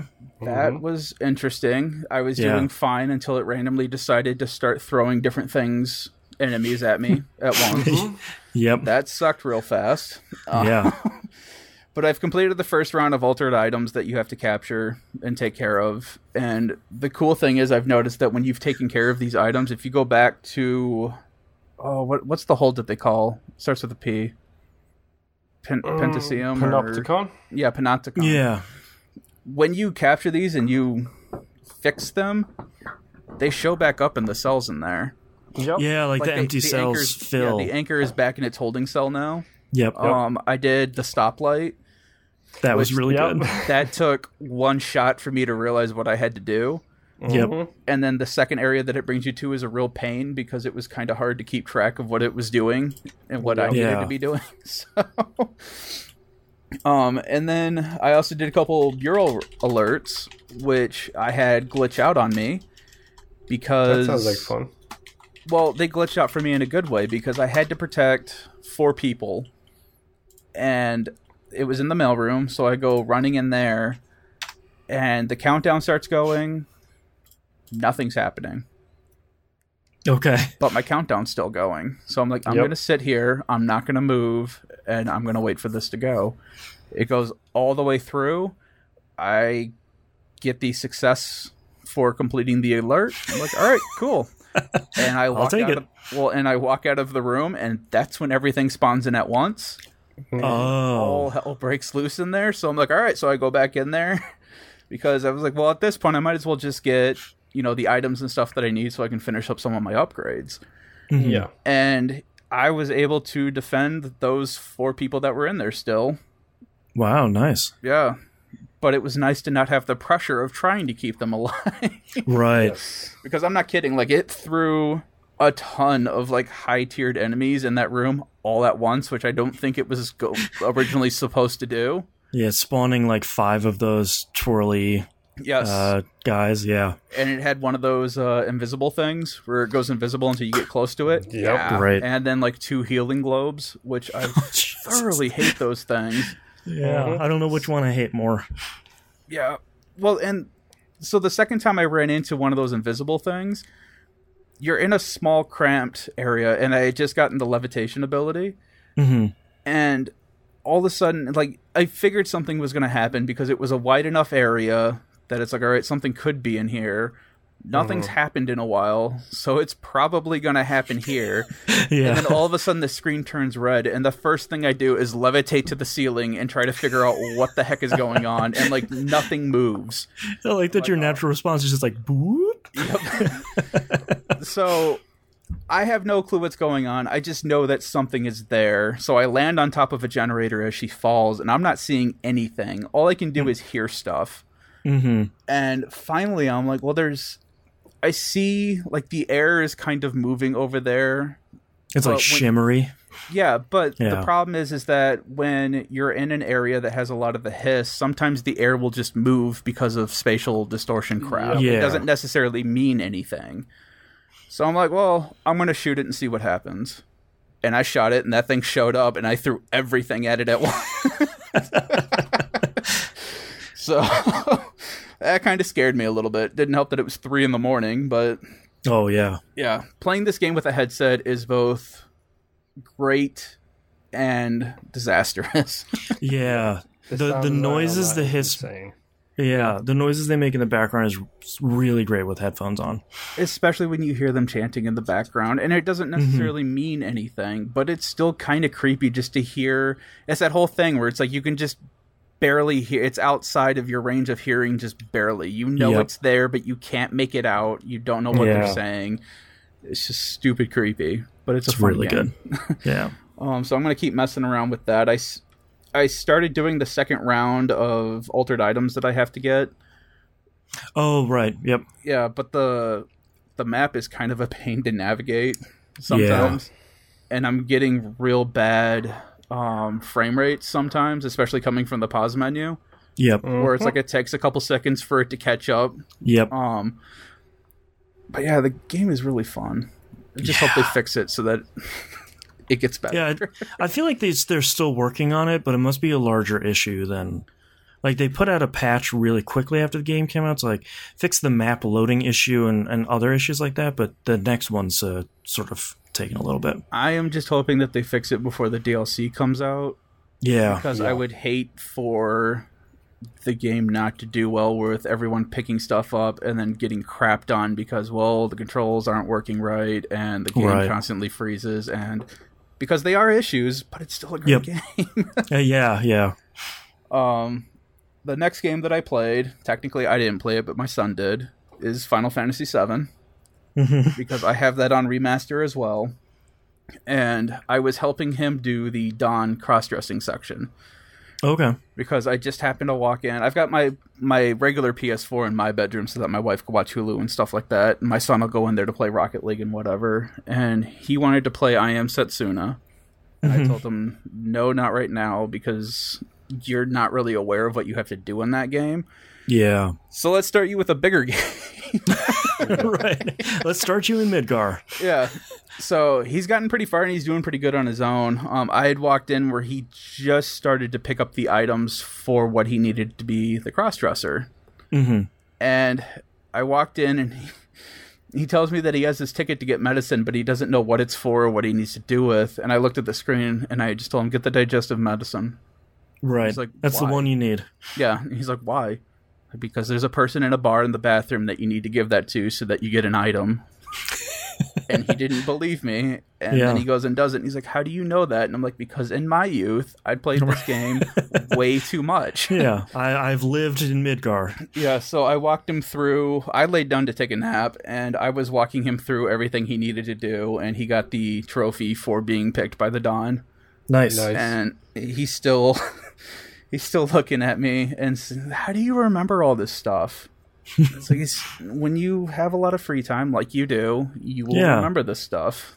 Yep. So it's going to be in your brain forever for some reason. Yeah. Yep. So he went through, he got through the sewers, he beat the sewer boss there. And I think he just got to the point where they blew up the pillar in Sector 7 and he's in Sector 6 now. Okay. So making good progress. Yeah. He mentioned he may actually be further than that because he started talking about how he saw a red-looking cat. So he may actually already be in the Shenra building, because like I said, I fell asleep. Yeah. So he may have already grabbed her at 13. I'm not sure. Yeah. But he's making a lot of progress. He told me earlier that he really likes the game, and he's like, now I see why you really like the game.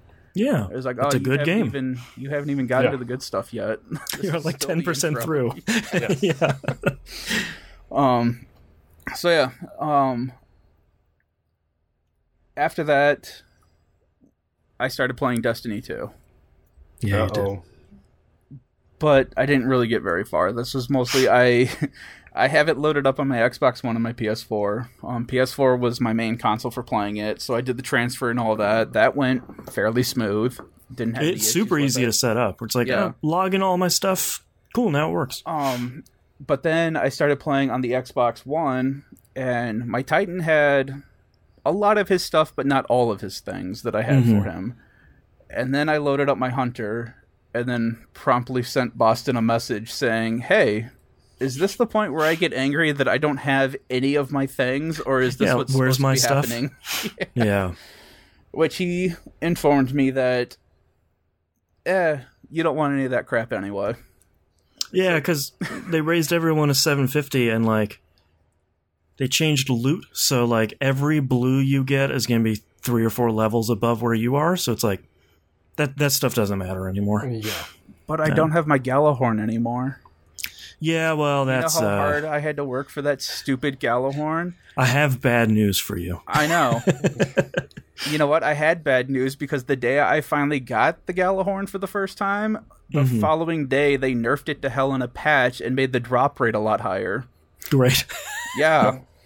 So I'm used to getting bad news about that stupid rocket launcher. It happened to me with Hawkmoon in the first game, where it's like it was so good for so long and they nerfed it, and like the next week I got it and I was like, okay. Yeah, because Hawkmoon was really awesome. Hawkmoon was great. But so I played a little bit of it, not a whole lot. I basically started doing it again due to Boston's recommendation of trying it out again, and I told him that I would. And it's free. Yeah, and it's free. And there were a bunch of people that I stream with on Mixer who were kind of interested in it, but didn't really know what to do with it. So I was like, well, I'll jump in with you guys, because I don't remember what's happening now. Right. And Destiny definitely doesn't tell you. No, because the three of us jumped in, and I'm looking at the tower, which I'd been in since D1. Yeah, I have no clue what the hell's happening anymore. Yeah, it's sort of weird. I don't like change.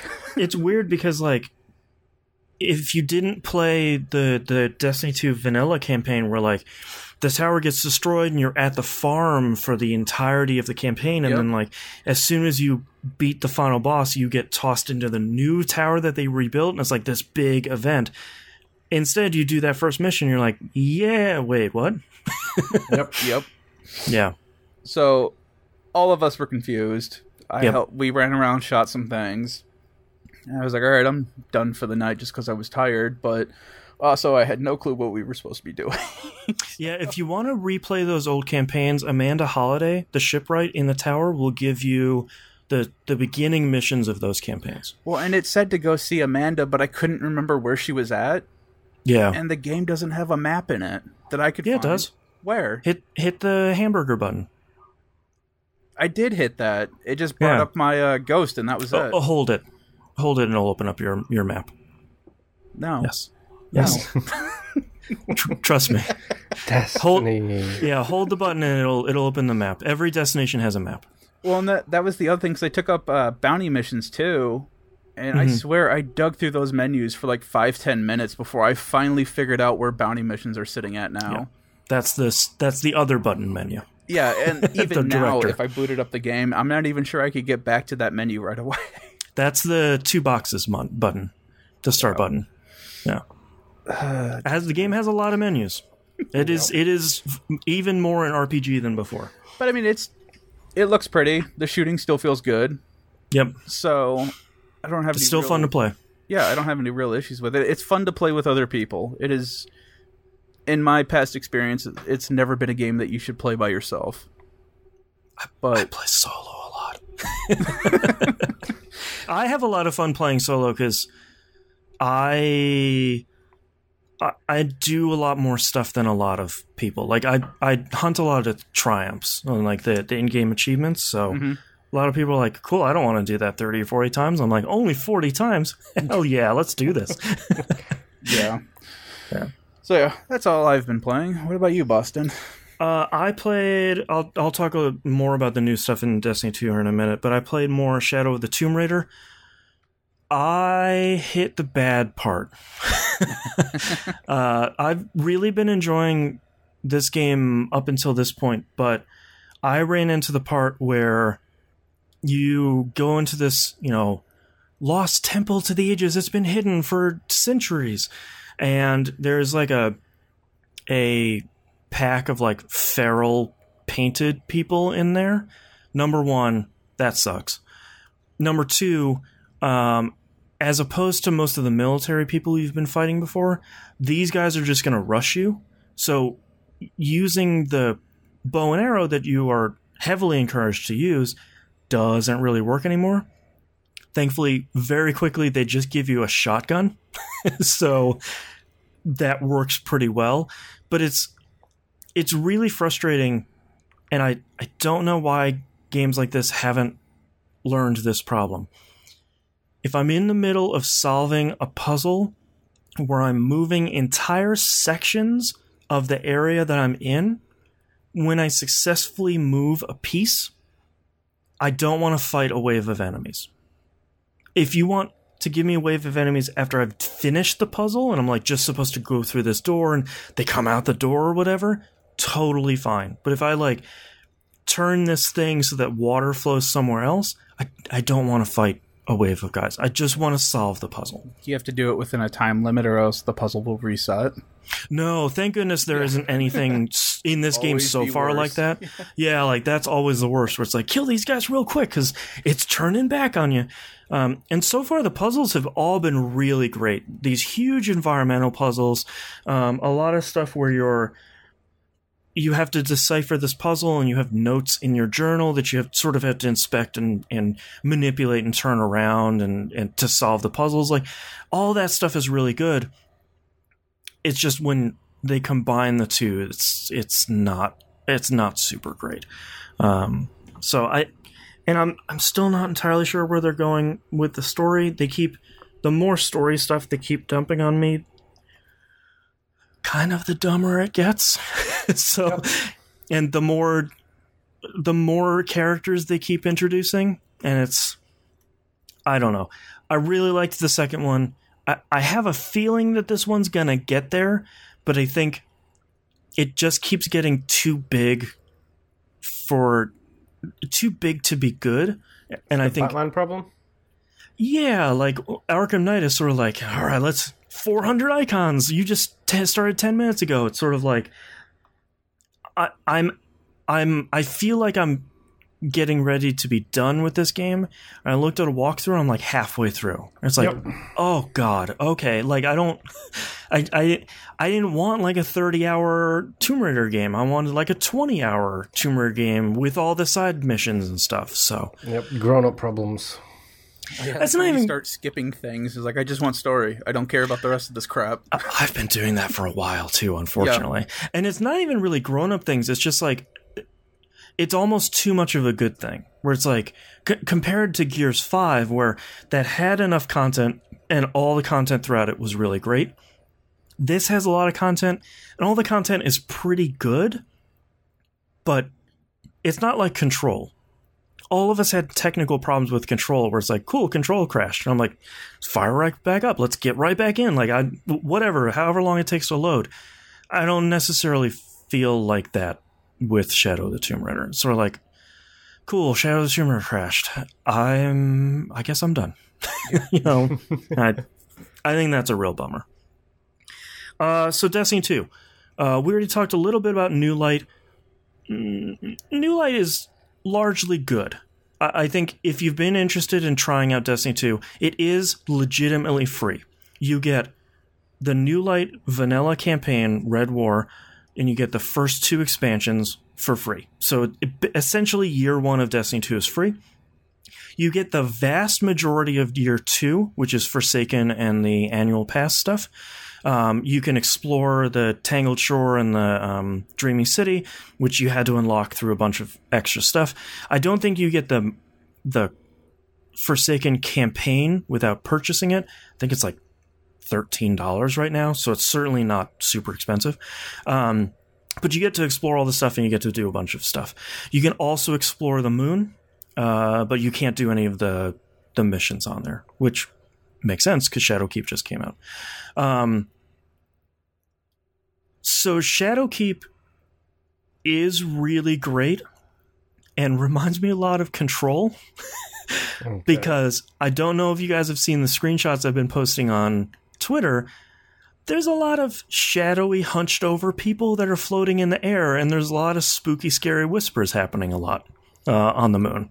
Interesting. So instead of them being the hiss, they're the nightmares. I'm very happy that Destiny 2 is now finally starting to make good on the story that they've been building in Destiny 2 for about the last 2 years.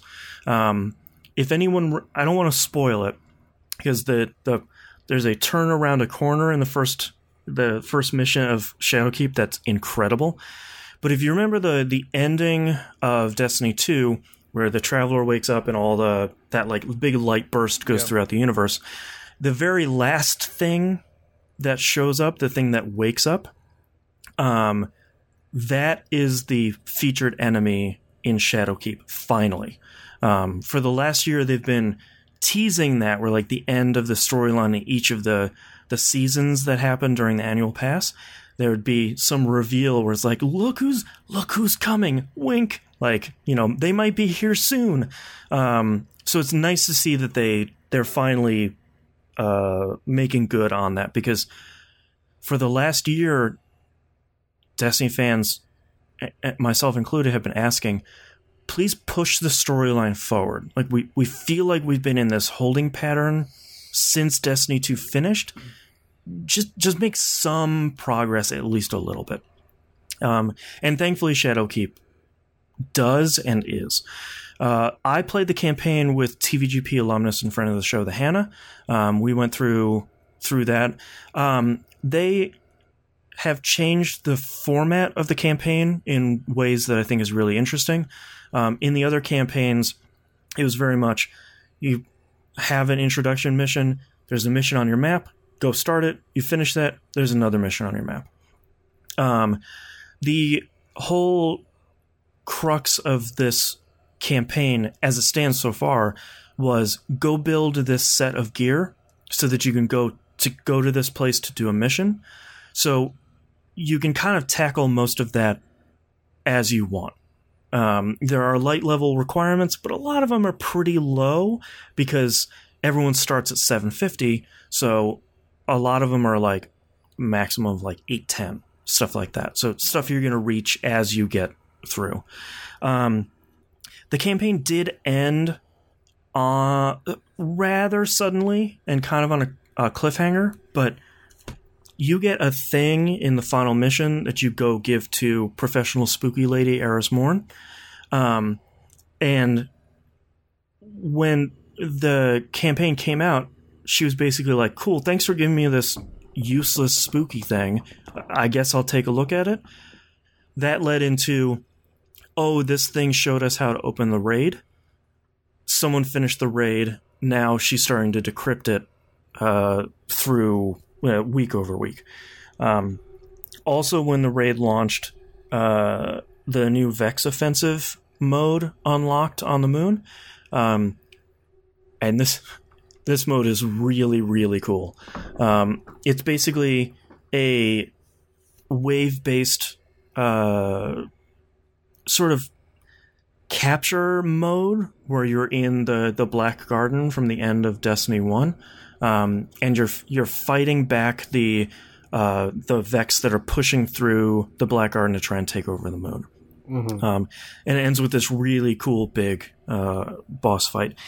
Thankfully, they've learned from the last couple expansions, gear drops are very, very plentiful. So if you want the right armor for the new Armor 2.0 system, you can pretty easily farm that stuff.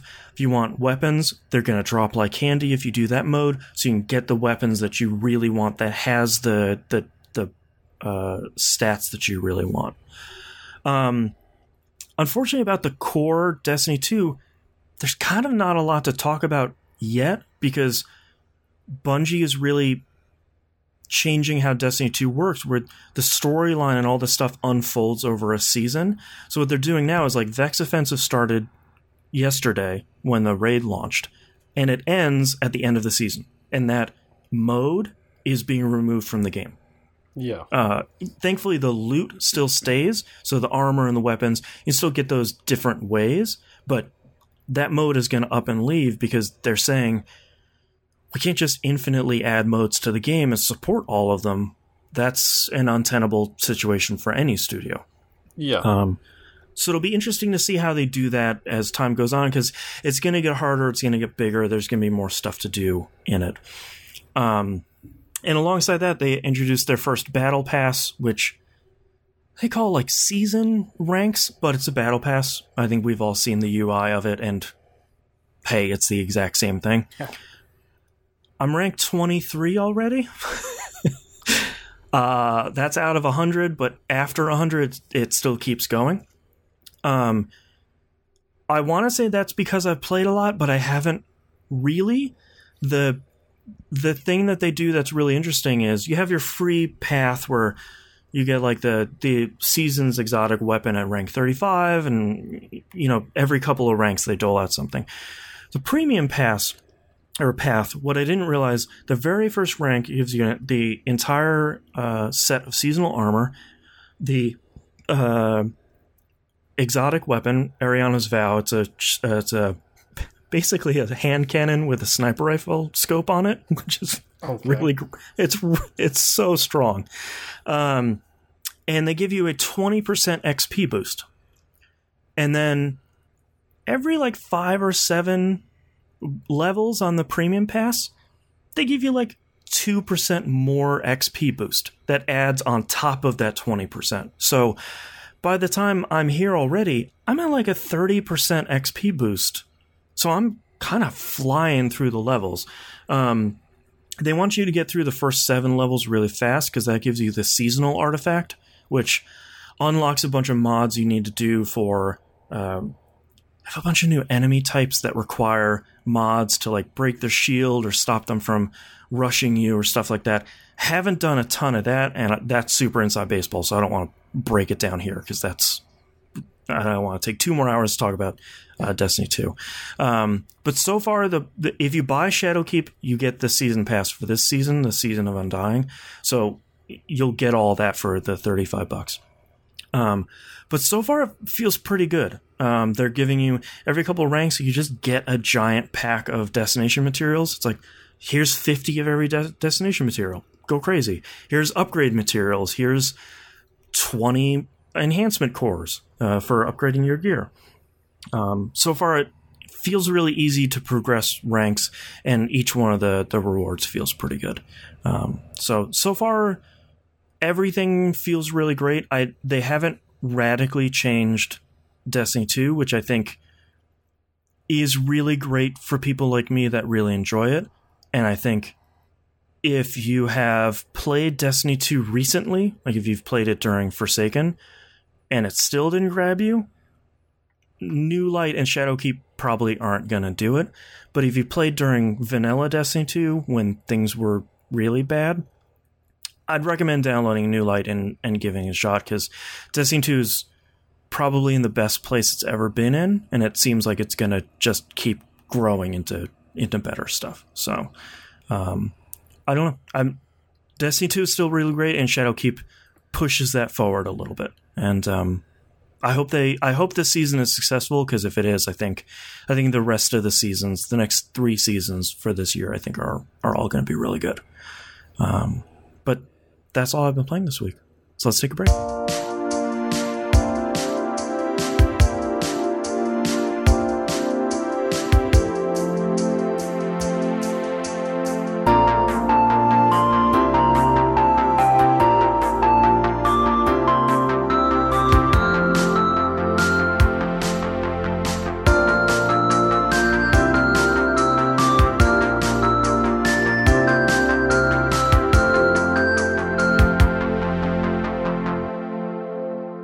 let's talk releases for the week of October 7th, 2019. Burger Time Party comes out for the Switch. This is a brand new multiplayer Burger Time game, but it's just Burger Time, which is a game I love, but what's the point? It doesn't seem like they've modernized it, really, which is interesting. So weird. Yeah. Concrete Genie comes out for PS4. This is the game that Sony showed off at E3, I think, not this last year, but the year before that. The one where the kid scribbles stuff in his art book and it comes to life and had like VR controls and stuff. Okay. Yeah, that's finally coming out. That looks pretty cool. Trine 4 The Nightmare Prince comes out PC, Switch, PS4, and Xbox One. I thought that they were done after Trine 3 didn't really sell very well, so it's kind of nice to know that they're still putting out Trine games that I unfortunately will never get around to. Yep. Same. Regrettably. Indivisible comes out for PC, PS4, and Xbox One. This is the team that did Skullgirls. This is their RPG that they've been working on for a couple of years. I think it was a successful Kickstarter like 4 years ago or something. So that's finally coming out. That looks super cool. I'm super excited to play that. Yooka-Laylee and the Impossible Lair comes out PC, Switch, PS4, and Xbox One. This is the 2D Donkey Kong alike. The first one was 3D. This one's a 2D, that sort of 2D with you moving between the foreground and the background. So it's like Tropical Freeze. Was that the Donkey Kong game on Wii U and Switch? That was the one on Wii U, yes. Yeah, very much like that. Frostpunk comes out on PS4 and Xbox One. This is a game I really wanted to try and I haven't gotten around to, and it coming on in consoles seems like a good place to try it. Sure does. It is coming out too late this year, though. Yep, sure is. Yeah. Grid comes out PC, PS4, and Xbox One. This isn't a remake or remaster. This is Codemasters relaunching Grid. Mm-hmm. So I haven't seen too much about this other than Codemasters saying we're bringing Grid back. So that's that's kind of enough. So I'll check that out, but I'm not too sure about the specifics on that one. Killer Queen Black comes out on PC and Switch. This is the hit arcade game that you could only play in the arcades with like 4 people. They've changed that up to bring it home. Apparently the Switch version is really good because I think it has 4-player support on it as well. Yep. And last but not least, Valfaris comes out PC, Switch, and PS4. This is the team that made that Slain Back from Hell game, that like metal action adventure platforming game. They've made another one like that, and it looks really good. I would really recommend people watching the trailer for that. It looks fully insane and fully metal. So that's 2 check marks for me. News stories this week. PS Now drops to $10 a month, and they add a couple new games. They added the latest God of War, and they've added GTA 5. And $10 a month, $60 a year. It's like $25 quarterly. That's not bad. I mean, I think the one change that I would like to see them do is I would like for them to make it much clearer to me as someone who doesn't have the service which games are available for download and which aren't. Yeah.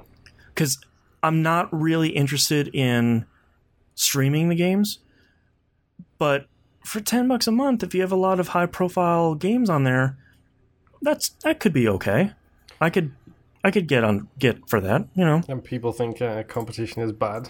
They are down to $10 a month because of Game Pass and Stadia. Truthfully, I mean, and I would like to say also because of Uplay Plus, but probably not.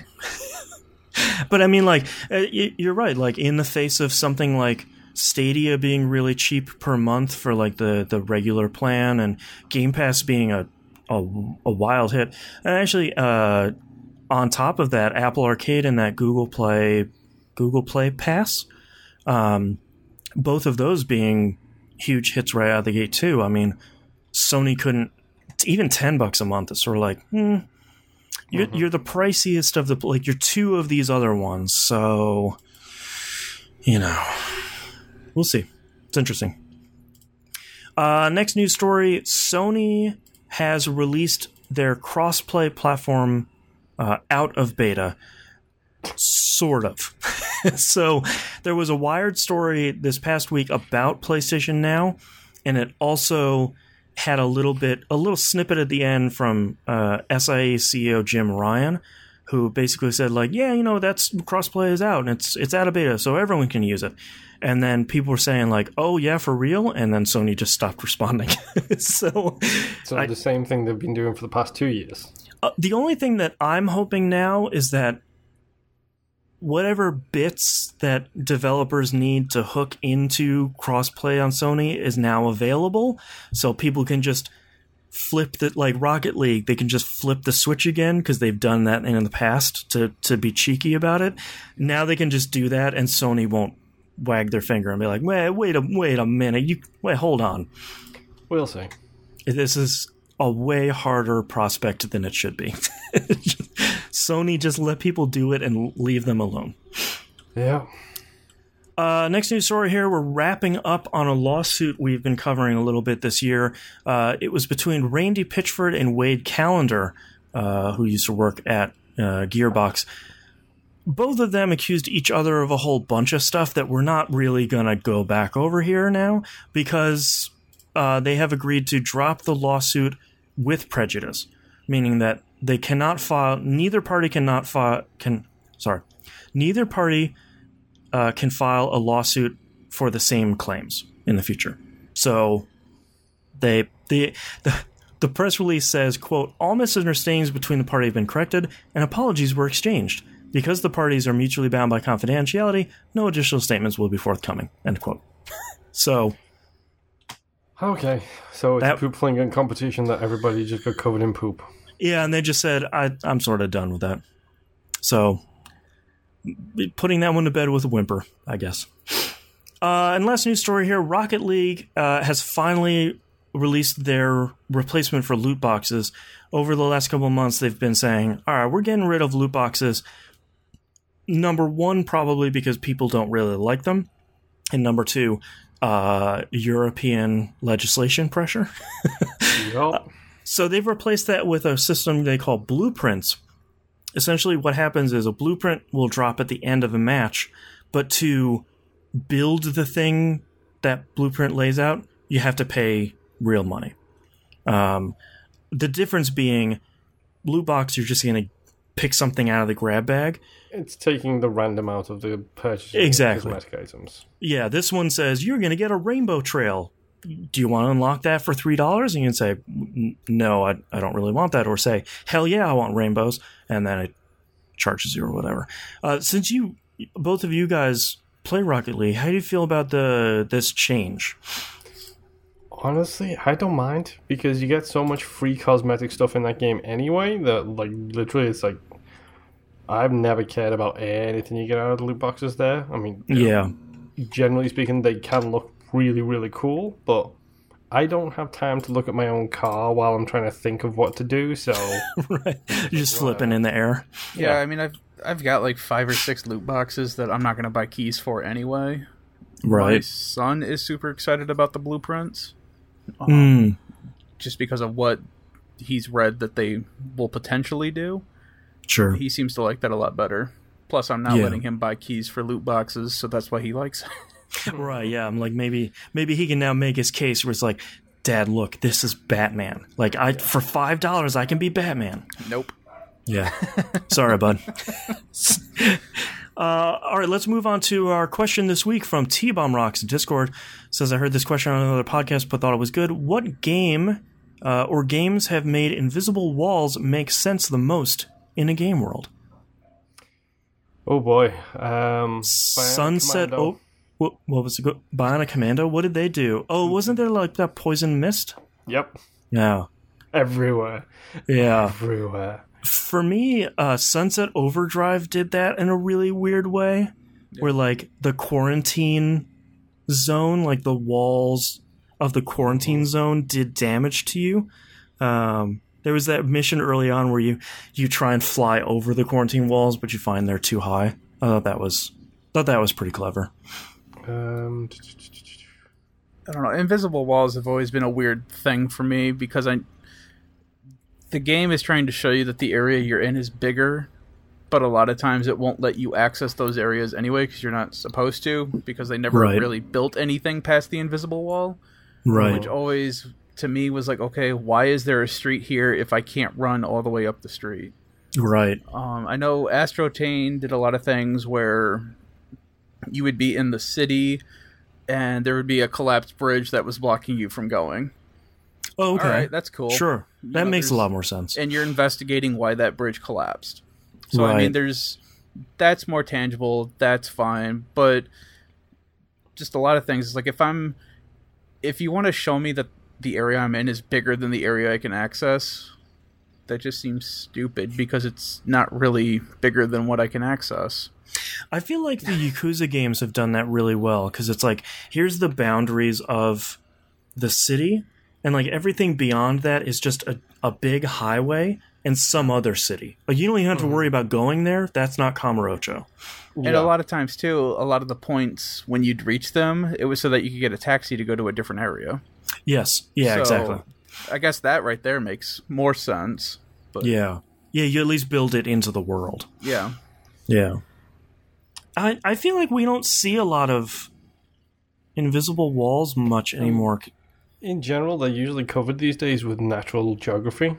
Like, you'll have mountains, you'll have, cliff edges. Like, an impassable forest. Mm-hmm, there will be things there designed to keep you within a certain area, but they all make sense because, like, Red Faction, you get dumped into Red Faction Guerrilla, and it's like, here is the area that you are in, there is the barren wasteland of Mars, and this is a mountain. Yeah, exactly, where it's like, you don't go over a mountain in this game. Yeah, you'll die. Yeah, that's true. Yeah, because even in like Gears 5, in those open world things, it's just like, hey man, we're in a mountain area, and here's your open world, and there's mountains around you. So, it's usually natural geography these days, rather than just plain invisible walls. Yeah, just like walk to the edge and you just smack into a pane of glass where it's like, sorry. Yeah, I can't think of anything. I'm having trouble thinking. Sunset Overdrive is probably the most recent one I've thought that's had an invisible wall like that.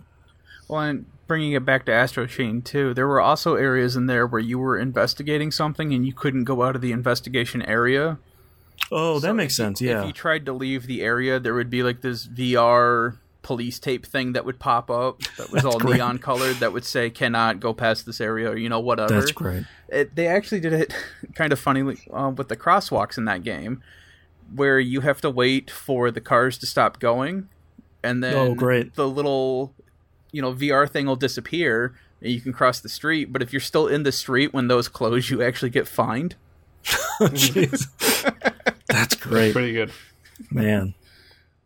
Yeah, I can't think of anything else. I mean, Breath of the Wild has invisible walls, but it pushes Link back into the world where it's like, there's nothing beyond this point. Like, Link decided not to explore because there's nothing else out here. Like stuff like that. In the desert, that kind of area. Yeah, but nothing super crazy. Well, a lot of times, too, if I remember right, that's pretty much just a really big island anyway. I don't really remember the western part of the map, but the eastern part of the map was basically just ocean. Yeah, so you could go out there. You were just going to die because you didn't have any stamina from gliding and you couldn't swim back. So yeah, I think the western part was like the icy area and some of the mountain areas where like you can climb up there, but then the game's just like, sorry, there's nothing here. Like you don't even bother. Yeah. All right, we've been recording forever, so this is our episode for this week. Thank you so much for listening. You can visit us at tvgp.tv. Everywhere to find and follow us on the right-hand side of the page, including the brand new merchandise store. Go buy the really dumb We Know shirt. It's so good. It's my pledge to bring you dumb shirts, so you can put our dumb stuff on your body. And just think of the conversation starter. It will be. Yeah. It's like Skyrim, but kind of not. Yeah. Patreon.com/E1M1, the ones or numbers, get all the cool behind the scenes and early access stuff. We have a really good Outcast for this week. If you haven't signed up for Patreon, now would be the time. $5 a month plan is the recommended one. You get everything for that one. It's only $5 a month, not per episode. That's super cheap. It's like a $1 and change per episode, depending on how long the month is. Unlike each one of these months have been like 5 weeks. It's crazy. Yeah. $1 a week. You can afford that. That's great. I don't know where I'm going. You are losing your mind. It's so hot in here. The Game Club, we're playing Grow Home. We Roguelike It. You should listen to that. We're playing Galaxy, the Void, the Dimensional. The thing with the thing. One of the versions we can never figure out. Not the S version. That's not the one we're playing for sure. And I think that's it. So we'll see you all next week. Bye. Bye.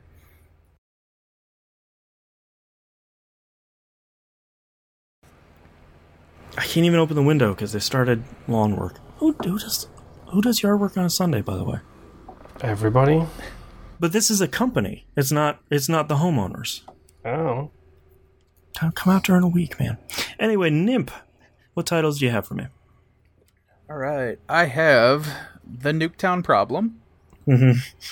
There's a charge rifle out there. Understandably, wink wink. Tetris is too stressful. I am Twinkle Toes. I have that one too, but I don't know if we'll use that. Moon's Achievement Reference Corner. Harmona Honk. Harmona Honk. Honk Like a Jerk. And Professional Spooky Lady. Professional Spooky Lady. She's very spooky. All right, Moon, how about you? Already Dead. Space Grind. My Wife Loves Crypto. The Nuketown Problem. There's a charge rifle out there. The Great Cosmetic Controversy. Honk. Twinkle Toes. Master Roshi. Grown Up Problems. Fully Insane and Fully Metal. Or Dumb Stuff on Your Body. I have 2 Vipers and an Anaconda. My Wife Loves Crypto. The Nuketown Problem. A Very Generous Bug. I Am Twinkle Toes. Honk Like a Jerk. There's a Charge Rifle out there. Harmona Honk. And Professional Spooky Lady. So I put a check mark next to My Wife Loves Crypto, The Nuketown Problem, I Am Twinkle Toes, and There's a Charge Rifle out there. I like The Nuketown Problem a lot. I think that's a good show title. Mm-hmm. I don't know. Harmona Honk is pretty good too. Yeah, I'll check Harmona Honk. I'd be okay with getting rid of Twinkle Toes. I think it's a fine title, but I don't think it's as strong as the other ones. Yeah. I think same thing with There's a Charge Rifle out there. I think it's good, but I think it's a little too long. Too long, yeah. So we're down to Nuketown Problem and Harmona Honk. And My Wife Loves Crypto. My wife loves crypto. This could be taken in so many different ways. That's why I liked it, where it's like, does your wife just really love Bitcoin? Like, is she just walking around the house being like, Bitcoin, Bitcoin? Mm-hmm. I think the Nuketown Problem and Harmona Honk are really strong. So is My Wife Loves Crypto. I'm good with either of the... I like My Wife Loves Crypto, but I think Nuketown Problem and Harmona Honk, it's between those two. I can agree with that. I think between those two, I would probably vote for the Nuketown problem. I think Harmonahonk makes more sense in context. Yeah. Yeah, I'm fine with that. Mm-hmm. Okay. I'm going to steal your joke. Okay. Let me know when you guys are ready. Yeah, Boston made it during the actual show. Okay. Oh, yeah. There we go. I know which one. Okay, I think I'm good. Okay, let's get started in 3, 2, 1. This is That Video Game Podcast, episode 624 for October 7th, 2019. The Nuketown Problem. DE Dust 2. Everybody votes for it, but nobody really wants to play it. That's right. All right, thank you so much, everyone, for joining us live. If you're watching us on Mixer, try again next week, man. Be cool. Just be cool. See you next week. Bye. Samuel L. Jackson. Yeah. And we can stop recording.